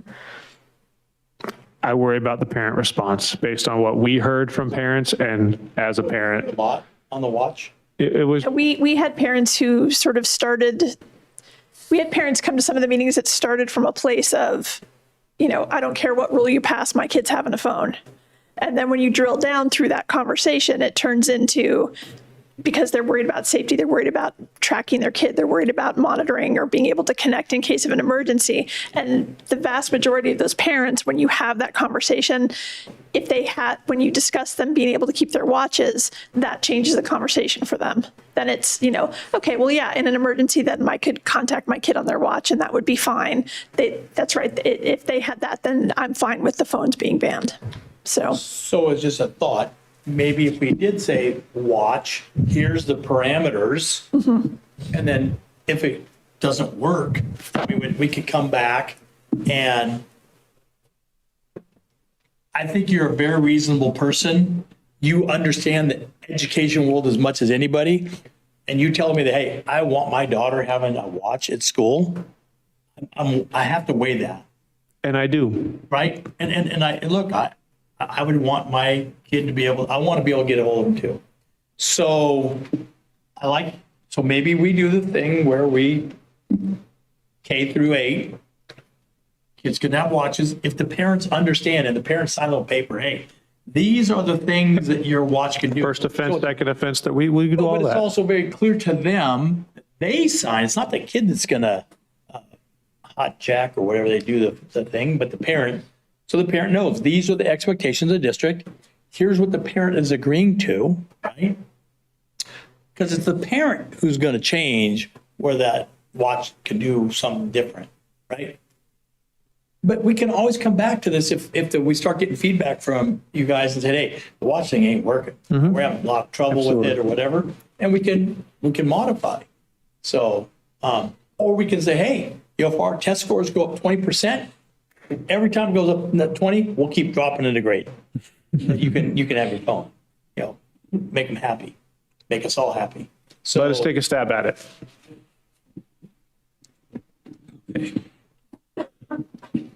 Is there anybody left? We got one. Come on, you have an opinion? You can't be here for the food. But anyhow, no comments from the public. Okay, I'm going to bring it back. With the McDonald's.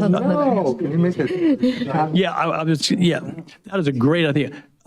Is there an item on the agenda that you're waiting for, sir? No, you just hang it. What? You want to go there? It's a groupie.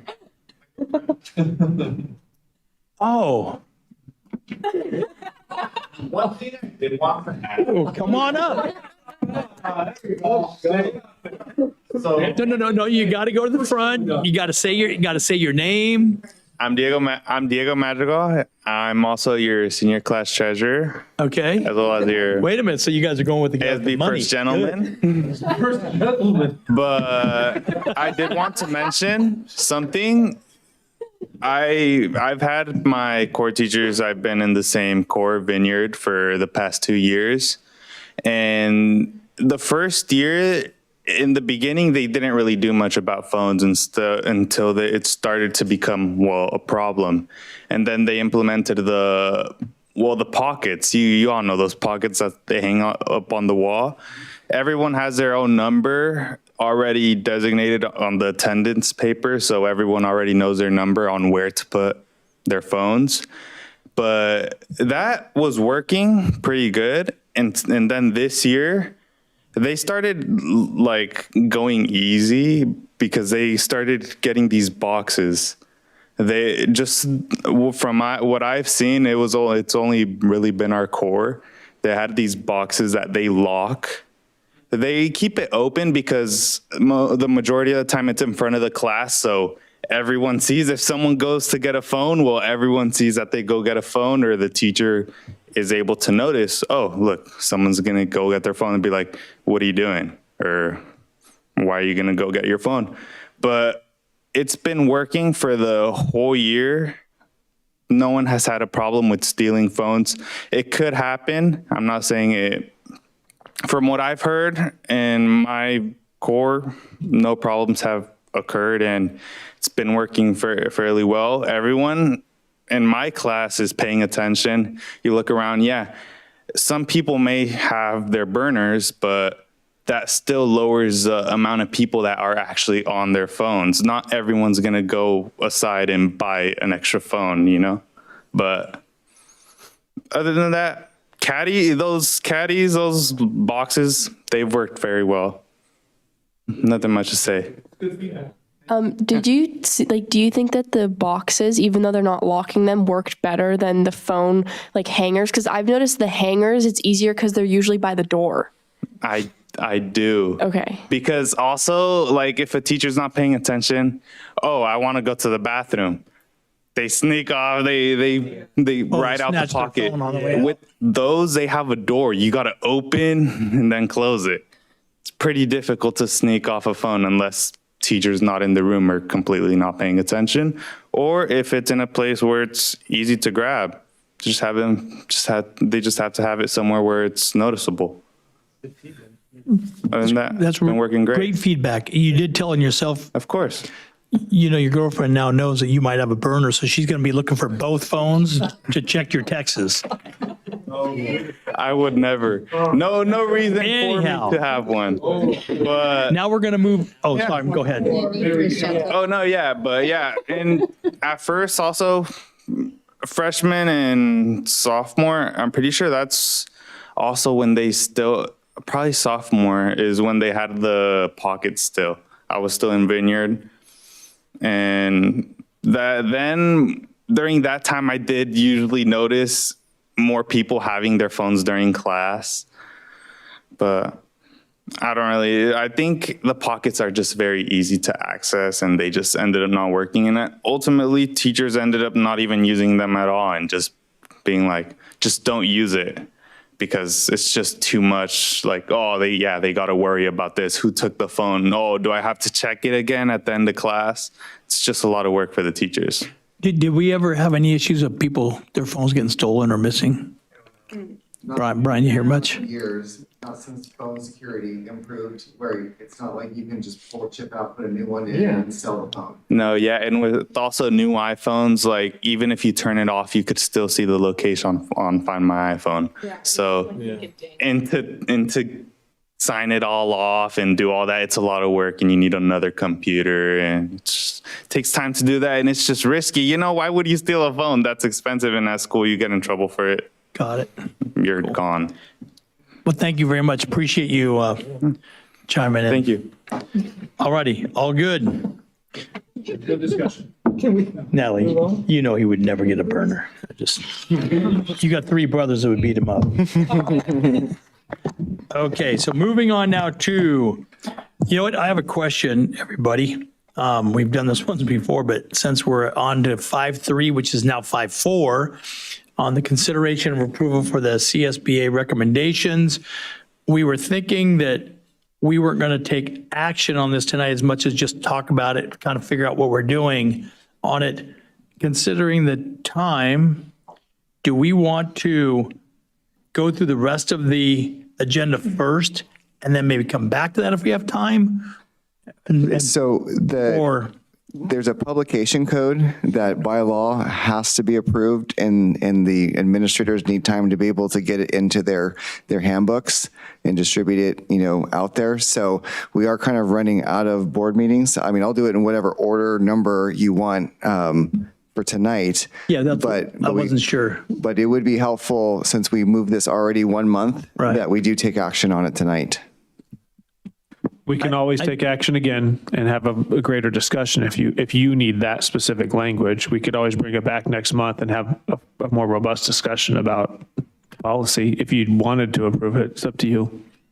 I wasn't ready to, I was ready to get information, hear other trustees, and really drill down on this particular topic. And so I wasn't, and we're missing one of our trustees that I think is pretty interested in this topic. So I'm just guessing, but I mean, we can play it by ear. Maybe you guys should have the conversation then, Rich, and we just gonna have to put in the time. Yeah, I mean, let's just go with it. Just go ahead, Brian. All right. So why do we have to do this? Well, one, I think, when we think about students, they're under 18 and, they're not adults, but they still retain strong constitutional rights, particularly when we're talking about freedom of speech. But yet a school still has to maintain a safe and orderly environment. And kind of the real issue is that enforcing these rules is often very subjective. What's offensive to one person may not be offensive to another person.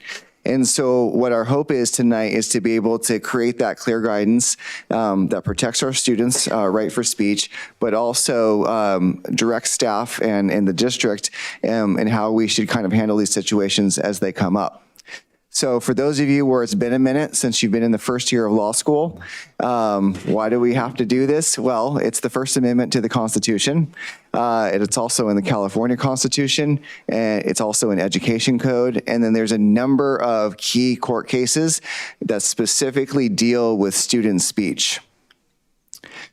What this new update to the board policy is it kind of brings the language into the digital age. And so now it includes journalism, yearbook writing, student publications, but it also includes school-sponsored social media. And so what I don't think our staff know right now is that you really can't curb student speech unless it has a couple of areas that we're going to go over. Otherwise, you kind of have to say, well, that's protected. And the other piece is understanding that while schools can assert, that you violated something if the speech happens off campus, if you can create that nexus to the school, But if it's not connected to the school and it's not causing a substantial disruption, students really continue to have those freedom of speech rights within the community, and it's not necessarily our role as the school to enforce like their social media page. So you can limit When you say their social media, you mean the student's social media page? Yes. So for instance, I got an email from a concerned parent saying that one of our students had a slur on their personal social media page. And I had to respond to that parent saying, that's their personal social media page. That's protected. What you would have to do is you would have to report them, to the company that owns the social media page, but the school can't take action on someone's private page unless we can connect it to a substantial disruption at our school. So if the expression is obscene, libelous, or slanderous, if it's discriminatory, harassing, intimidating, or bullying, if it's likely to incite unlawful acts or likely to cause a substantial disruption. So my first year as principal at Windsor High School, there was on our Pride Day, a number of students who brought pride flags. And then there was a counter protest, a number of students who brought American flags and Gadsden flags. And what? Gadsden, the Don't Tread on Me flag. Oh. With the snake. Okay.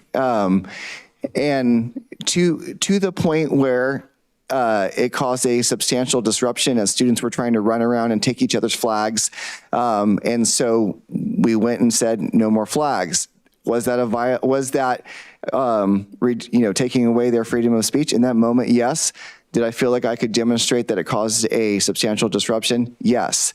Were the papers kind to me? No. Time and place matters. The update allows the principal to designate particular spaces for free expression. So Principal Buckman could say, senior steps, you can protest all you want, but what we're not going to do is have 1,600 students roam the campus in some mass protest. You're allowed to kind of limit the area where the freedom of expression is happening. It talks about in terms of your ability to distribute materials. If clubs wanted to pass out materials, the clubs are allowed to pass out materials, but it just says that you can't collect money for passing out the materials and you can't have any coercion for collecting petition signatures. Students can wear slogans, insignias. We had our another recent case of a hat that from a number of years ago that said, "Let's go, Brandon." For those of you that knows what that's referring to. That was our superintendent, right? What's that? No? Not that, Brandon. The slogan was different. Oh, I'm not. I'm missing something. Sorry. And that hat, while we don't have to have that student on our website or CSBA's website, that hat at school, protected speech. It's a political statement. I'll tell you afterwards what it means if you want to know. But that would be a case of that's protected speech. And even though the teacher or the staff member may not like it, it's still protected. You could wear a button that says, "I don't like teachers." That's protected speech. That's your opinion. And it's not libelous and it's not slanderous. So are you ordering your buttons on Amazon right now? We are allowed with student publications to insist that they specifically say something like student views do not necessarily reflect the views of the Windsor Unified School District, but the students still have a right to have those views. There can be a review process, and that would create a dialogue between the student and administration about what's allowed. Students may modify content, but we can't just blanketly deny something. There has to be a reason, and it has to go towards those reasons that we talked about. Is it slanderous, libelous?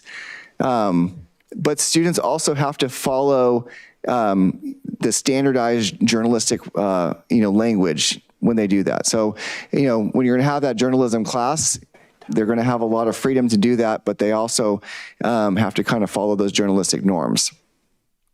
here's a fun one. Middle school and high school students are permitted one pre-approved excused absence per year to do some sort of civic or political events such as voting or public forums, but that also could be a protest. The interesting thing is it has to be pre-approved, meaning that you have to indicate before you do it. So in a impromptu class walkout would not fall under the pre-approved absence. So that is. You said middle school kids want to go vote, thinking that's maybe a problem.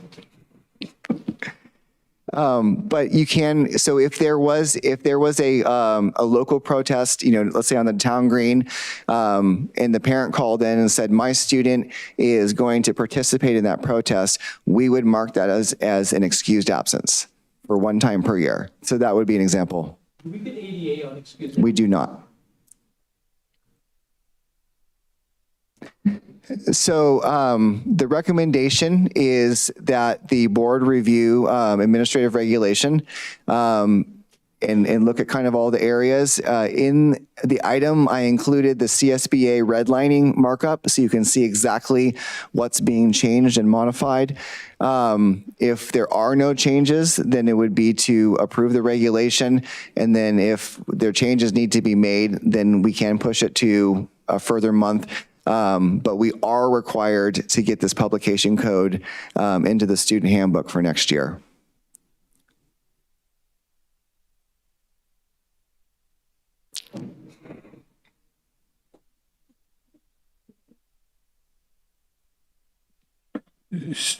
So, Rich, I had a couple questions, and we had reviewed it. I had asked Brian when we were in the policy review, we have a policy while slogans, I don't even know what Brandon is either, I'm so unhip, but that they don't wear red to school. And I said, so does this mean that our school policy about not wearing reddish, and what to share about why that, as I understood it, no, that policy would not be disturbed by these additional protections for student expression? So while student dress in most cases is protected, schools are allowed to implement restrictive dress codes if we can relate it to like gang activity and affiliation. A couple of examples, and I do not know the circumstances, hadn't heard about it before the parent came in public comment today. But for example, taken at face value, as I understood what he was saying, the student said something off campus that was then triggered a message. How, unless that was imminently going to be under the injure or some other exception, is that not a protected example? If I understood what he was talking about, if that's a bad example, we won't talk about that one. So that's exactly what I caution our administrators about, is overextending your nexus of control. Okay. Which is why you heard the staff saying, this is not something we can take action on. This is not our purview. I think they were trying to be informational in terms of that this was something that was reported to us. But a lot of that comes in with, if there's a fight that happens on a Sunday afternoon, and even though it's two of our students, that does not make it a school issue that we're necessarily suspending on Monday unless we can connect it to a nexus. So one other thought, close to home for our theater advocate on the board. A year or two ago, the Art Quest program at Santa Rosa High School had content, some of which was student driven, sort of by the faculty, but let's say it had a student significant voice in the play that was curtailed from being performed. The student expression and is that expression or is that publication when it's an activity? How do you think, from what you know about that, and I just know what I read in the paper, and ultimately they sort of prevailed and as much public sentiment against it, I think, I don't know what the school board did about it, if anything. How would this affect that, where you had controversial, let's say it was to the point of obscenity, as I recall, there was really strong themes, and does this new policy, would that have led to a different outcome, maybe? So, I mean, the interesting thing about board policies that are based off of state and federal laws, regardless if the board passes the policy, we still have to follow state and federal law. Understood. So what we would do is refer to this publication guidance that is in there. So unless we were able to demonstrate that it was obscene, then that student expression would have prevailed. Okay. And it's the same thing with if you're writing in an English class and you write an essay and the teacher says, well, this is not appropriate. It might not be appropriate, but is it obscene, libelous, or slanderous? Okay. Thank you for those three of those. And where I was getting with that is when we had the policy subcommittee with Stephanie and I'm of the view, while this is expensive and maybe troublesome to some of us individually or parts of it, the policy as it is written, I believe, is consistent with state and federal law. So whether our policy, well, we need to do something about the student publication code as required, but these situations will come up whether or not we adopt a policy. We're still going to be bound by them, as I understand it, right? That overlay of the state and federal law, which is correct, expanded protections for student expression. Those are my sort of characterizations of what this comes, are an existing situation we need to know about whether or not we make it a policy, because we may or may not like them. Right. We would be referred to the Office of Civil Rights. Yeah. And that is not a pleasant experience. Okay, thank you. I appreciate that.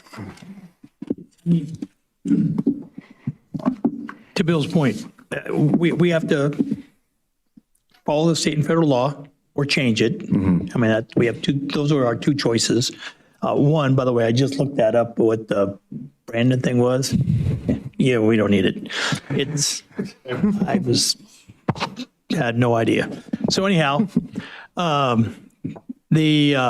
my concern is, and I'm going to use a gentleman that talked earlier tonight, that we have some wonderful, well-meaning people that sometimes get overzealous, and what is obscene to you and what's obscene to me could be two different obscenes.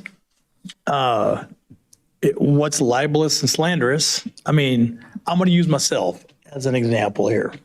Somebody comes up and says, because I say it too. I mean, what the heck is that fat guy doing, right? Is that slanderous? Is it libelous? Is it obscene? Is it derogatory? Is it hate speech? Well, I'm 5'8" and I'm a well-apportioned gentleman, right? Trying to be more like you though, Brian. You're my hero. I'm coming for you. But in all seriousness, who's the arbiter of that, right? Because if what the gentleman said earlier, it sounded to me like, for his perception of what happened, what I heard of that perception was it sounded like we were in somebody's business that we shouldn't have been in. And so, or I could also take the other view and say, hey, a well-meaning administrator was concerned about somebody's complaint of their safety. And so that person, who are we talking about? I don't hear. Do you know what they look like? Yeah. And they show it. So they weren't trying to be the FBI, but they just wanted to know, was it little Miss Valdez? It was. Oh, that doesn't sound like her. She's always nice to everybody. You must have misunderstood. Or, yeah, the little Johnny who, has got little challenges with little Johnny, right? So I don't think that looking at a yearbook was, in and of itself, was a problem. It was just to kind of gain information. But there is a line, and I don't know, maybe there's some, guidance work that needs to be done or could be done, where people are really clear on, this is black, this is white, here's a gray area, and we want to just try and really stay out of those. So of how much we're into other people's business. But that's when I was looking through this, it's not so much the law or whatever, it's everybody's consideration of it, right? And so, and how it's applied. And is it applied the same all the way across? And you know, I could say, man, I hate ice skating. And she could say, I hate wrestling, right? And is that really hate or hate speech or what have you, right? And then it depends on if it escalates or whatever. So anyhow, I don't know how to, where the guidance would be on, because like Bill said, it's the law, so we got to follow it, but to what degree? And what sensitivity levels of that are we going to do? Are we going to be more sensitive if it offends certain people, or less if it offends somebody else? You know, I know that, you know, free speech isn't free. Someone paid for us to be able to say the things that we say. And sometimes the things that we say are pretty bad. That, but it is our right to say it. When I say our, I mean all of us together to say some, you know, sometimes ugly things. So, and I don't know how that really works at the school level as far as if somebody really wanted to push the issue of, I think you just, you know, so anyhow, I'm just kind of concerned about how those obscene, libelous, slanderous, and other things that we have in the presentation, how those things get metered out. So I have a question. Just understand where we are in the presentation, but I'm kind of wondering where we're going in the present and like what the ask is for us. Because to me, this is just basic First Amendment. It's listing the categories. So what is, where are we headed? It's to do two things. Oh, went too far.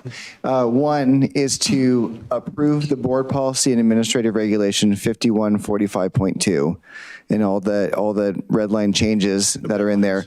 The other one is to review the exhibit for the student publication code and to approve that.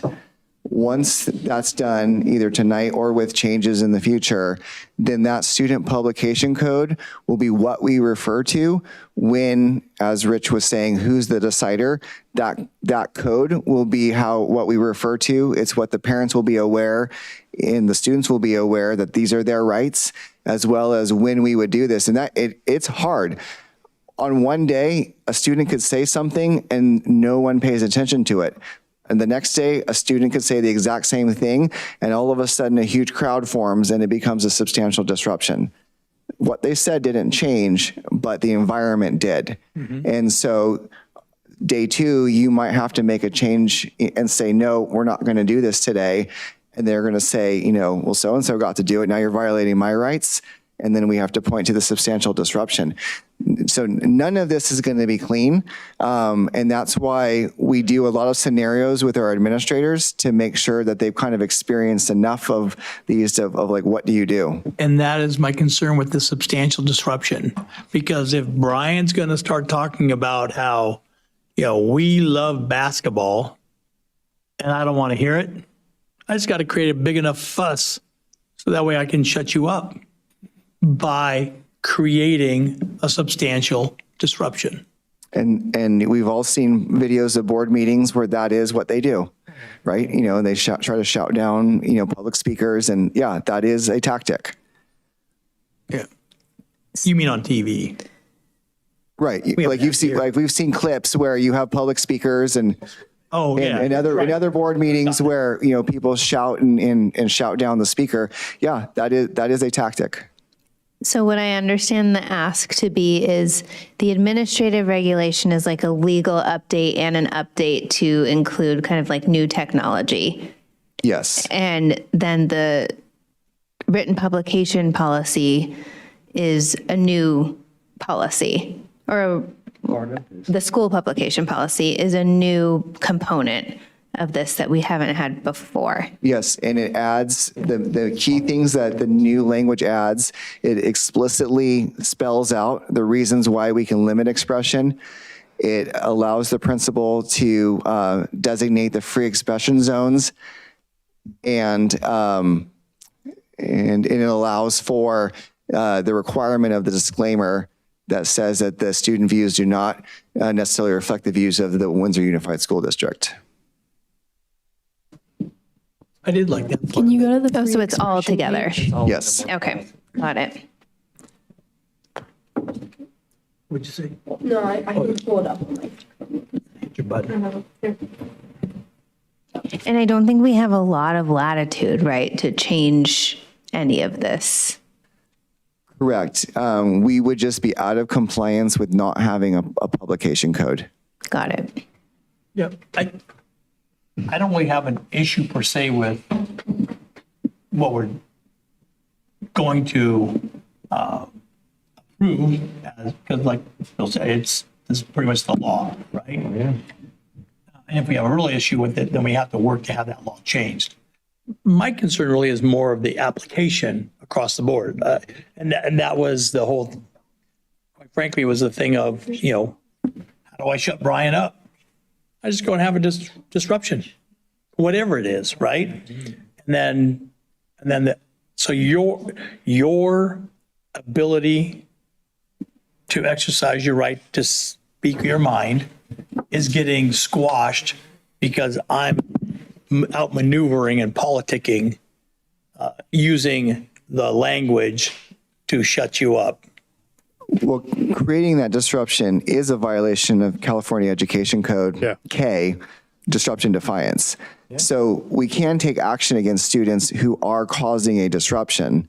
So it's not a free pass to be able to do that. But having an opposing opinion also would be considered free speech.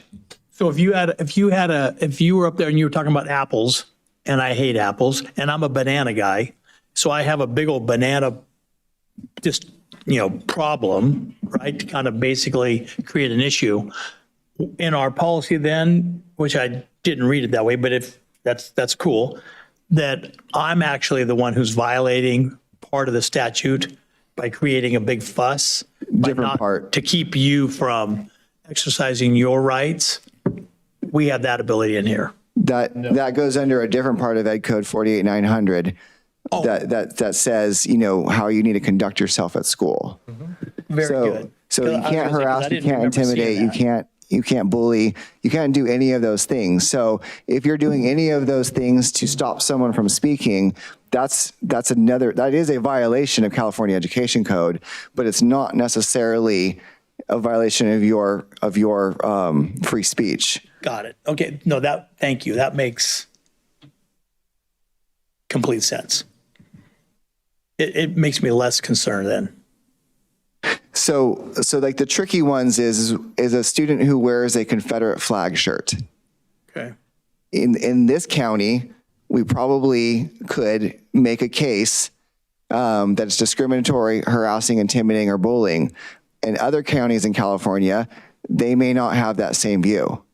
And so that's the part where we have to continually have those conversations with our staff about what is acceptable in our community in terms of what we as a Windsor Unified School District are going to accept.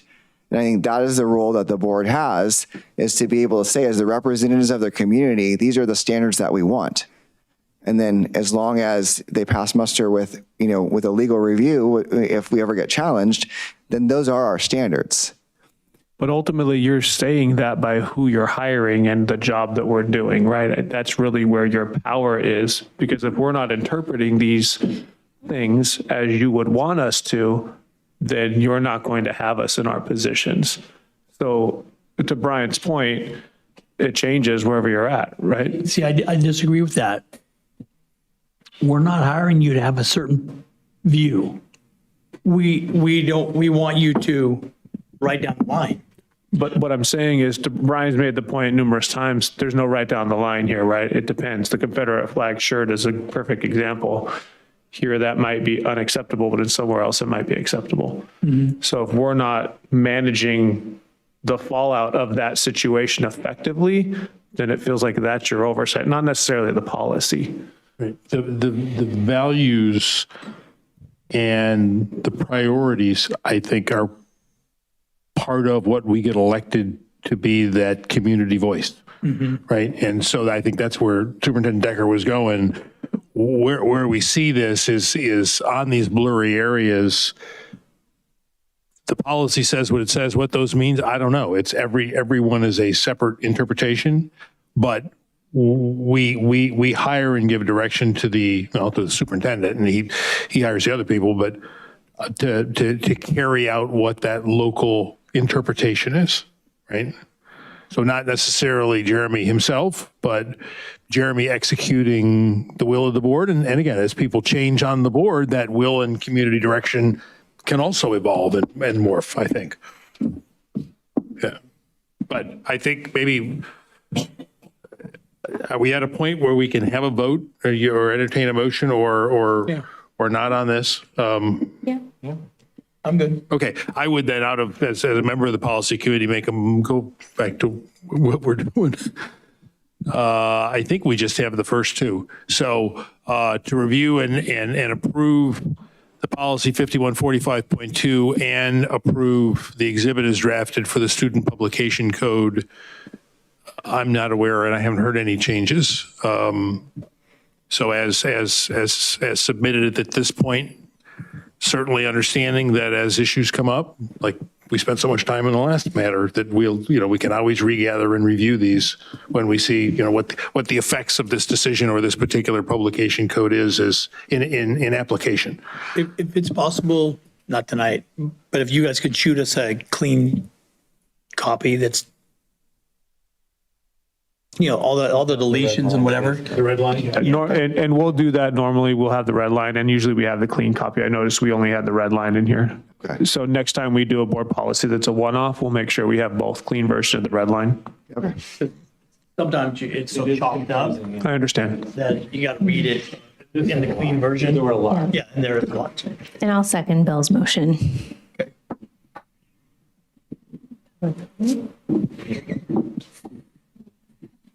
Is there any public comment? Seeing none, we'll bring it back. And we have a motion by Bill, a second by Stephanie. All those in favor? Aye. Aye. Any opposing? So, 4-0-2-1. Very good. Thanks, Brian. Good job, Brian. Righty, that was, let me see here, this one, that was 5.3 or actually 5.4 now. So now we're going to go to 5.4, which is the new 5.5. That is going to be by Annette.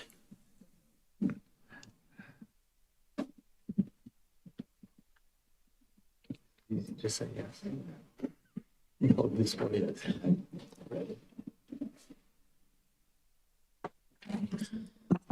Good evening. I'm just confirming that this is the adoption of K2 reading difficulties. Yep. Okay, great. Okay, just making sure. No, Because I had another item, but I think it was in section 4. So, all right. Good evening. Yes. Do you want me to present, or are you already a yes? Well, I think it's just a little tiny bit. Okay, I read it thoroughly and I'm a yes. Yeah, we're ready. Okay. Like So the very Cliff Notes version, Very just so we know, Cliff just so the public knows what we're talking about. Cliff Notes. I'm bringing forward the recommendation to adopt Multitudes as our district's reading difficulty screener. We are already in compliance with California Ed Code that required districts as of the beginning of this school year to have a reading difficulties screener administered to every student K2. We piloted both Dibbles and Multitudes with our teachers last spring. Both were suitable for our district according to that teacher group. The teachers recommended that we consider Dibbles, which came at a cost of $8,000 for each of the 2 school sites, because it came with a volume of resources that teachers could use once they had some information about student on the assessment. After a year of use and consulting with teachers and site administrators, they are not using the platform. It's not something that they feel we need to use going forward, that we have other resources available to support us in addressing early literacy needs. So we are proposing a change change to our reading screener. Multitudes is developed out of UC San Francisco. It is a free resource for us and will be a cost savings of over $16,000. Oh, fantastic. Awesome. Is there any discussion? Yeah, I'd be interested maybe this time next year to see, I understand, I think what it does, but to help us get for our ELA program, and we don't test, of course, until third grade, are we better identifying the readers with difficulties and the students? And is there what's the connection when we have this, sounds like more accessible or user-friendly program, whatever the reason we didn't like the other one? But what does it bring to us when we meet this requirement of getting, you know what I'm saying? It's late and it's tired and we have to go back into closed session. And so, can I say something, Bill? I'd be interested in the cause and effect of this, maybe, to say, help us understand what is this bringing to the table? I think it coincides what Paul asked for, where we're going to do kind of a comprehensive overview of what the assessments look like. Good. And so I think we'll build that in, your question. Thank you. You said it so much better than I couldn't say it. My name's Good. Thank you. All right. Just a comment. Okay, thank you. So in that, I'd move approval of the multitudes as recommended. Second. Any discussion from the public? All right, bring it back. All those in favor? Aye. Aye. All good? Thank you very much. Good. Thank you. All righty, so now we're going to move to the old 5.5, which is now 5.6, consideration approval of declaration of needs for fully qualified educators. Pete Sullivan. Hello. So this is an annual approval. Windsor Unified always tries to hire the most qualified and hopefully credentialed folks for our various positions. Occasionally, we are unable to find people, the right person with the right credential in the right job. So we have to submit or we have to hire them under a variety of permits. The declaration of need allows us to tell the CTC that we may be hiring people in the following year that are under-credentialed or improperly credentialed, and they acknowledge that as long as we support them in that role and ensure that they are properly mentored and entered a program. So I'm seeking approval for the declaration of need for the 26-27 school year. I make a motion that we approve the declaration of need. Second. Any public comment? Okay. All those in favor? Aye. Aye. Any opposed? Perfecto. All righty. I think I'm next. Passes. Yeah.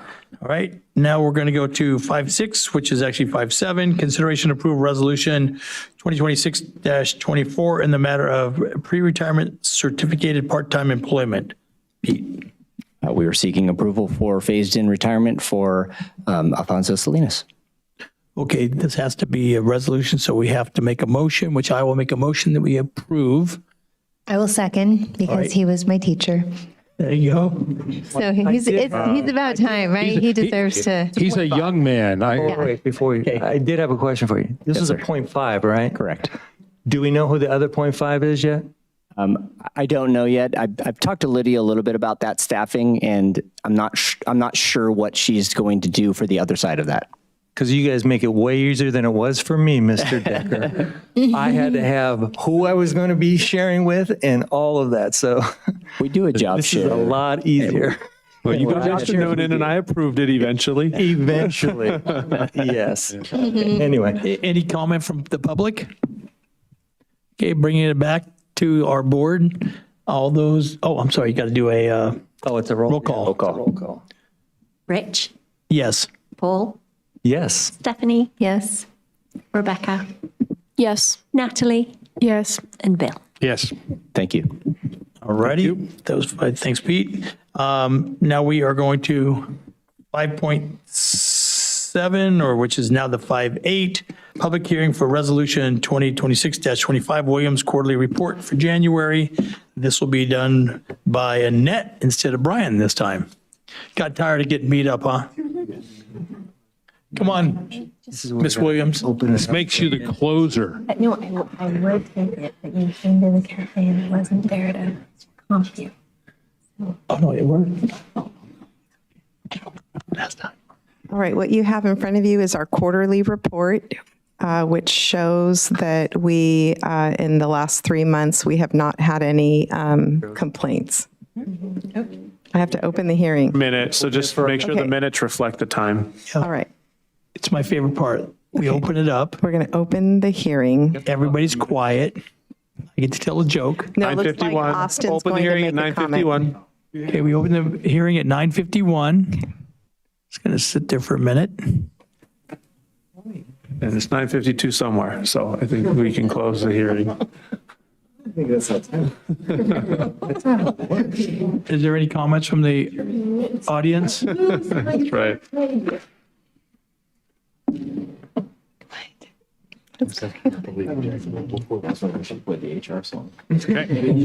It sounds like it looks like it's 9:52 to me. I think it's 9:52, so I'm going to close the hearing. Yeah. And Now I roll make a call. motion that we approve this. Can I get a second? Yeah, we have to. Yes. Okay, Bill, second it. Roll call, please, Jen. Rich. Yes. Paul. Yes. Stephanie. Yes. Rebecca. Yes. Natalie. Yes. Bill. Yes. And remember, that's we it. don't adjourn, we have to go back into close. Okay, so thank you, everybody. We appreciate you being here tonight. Thank you for helping us work our way through our discussion of different things. Bill has a. Yeah, on routine information, I saw a poll you sent out, Jen, for a workshop on the 27th. Did we? No more, though. Oh, okay. Are we going to have a workshop on the bond sometime? Yeah, Probably mid-May. Mid-May. we were Okay. pushed, just on that one, Bill, we were told that date would work, but then the other consultant doing the actual survey said, that date's not going to work, that's too soon, I need more time than that to get the results back. Okay, thank you. I did say, I think when I took the days out of the calendar, it had a note going with it saying it's going to be sometime that second week of May. Like to occur before our next board meeting? That's kind of what I'm trying to get. I think it should. What did we say? I don't know. What, That's what when's I'm this? asking. Well, it's going to be right at the same time, I think. That what he told me, Timothy, is I think it's the week of the 14th That's what I remember too. that we'll get the results. Is our board meeting on a Monday that week? It's going to be on. No, like 4:30. Yeah, it is, yeah. So it's a week after. So it's just whether or not we get the results back in time to put it on the agenda. I'll reach out, Bill, to see if we can make sure we can get it. Okay. Is our board meeting on the 21st, the regularly scheduled one, a third Thursday On whatever that Monday, or Monday? because the town green music starts. Okay, the 11th or 18th, do we know? I mean, I can look. Okay, I'm sorry. 18th. Okay, thank you. And I'm glad you brought that up because there was just that other quick little one giving you some dates in May, early May for the special your one. special board meeting. That's the That should be like a 5-minute meeting. one that Pete, Very short. okay, understood. Thank you. Very short. So just please make sure you respond to that part of the All right, thank you for that clarification. I think you did. You said that they'd all work. Stephanie said they'd all work. Yeah, I just need to know what so I can block it off. All right. Well, as soon as I get you all answered, I can tell you. Okay. And then I think as soon as we adjourn, we're going back into closed Yes, session. we're not adjourning, right? Oh, right. Going back into close. We're not adjourning. We are going to miss you all as you go home and have dinner and get Yeah. your cozy warm beds. We will continue our closed session meeting in the comfort of Jeremy's office. Thank you all. Good night. Truly, though, Brian.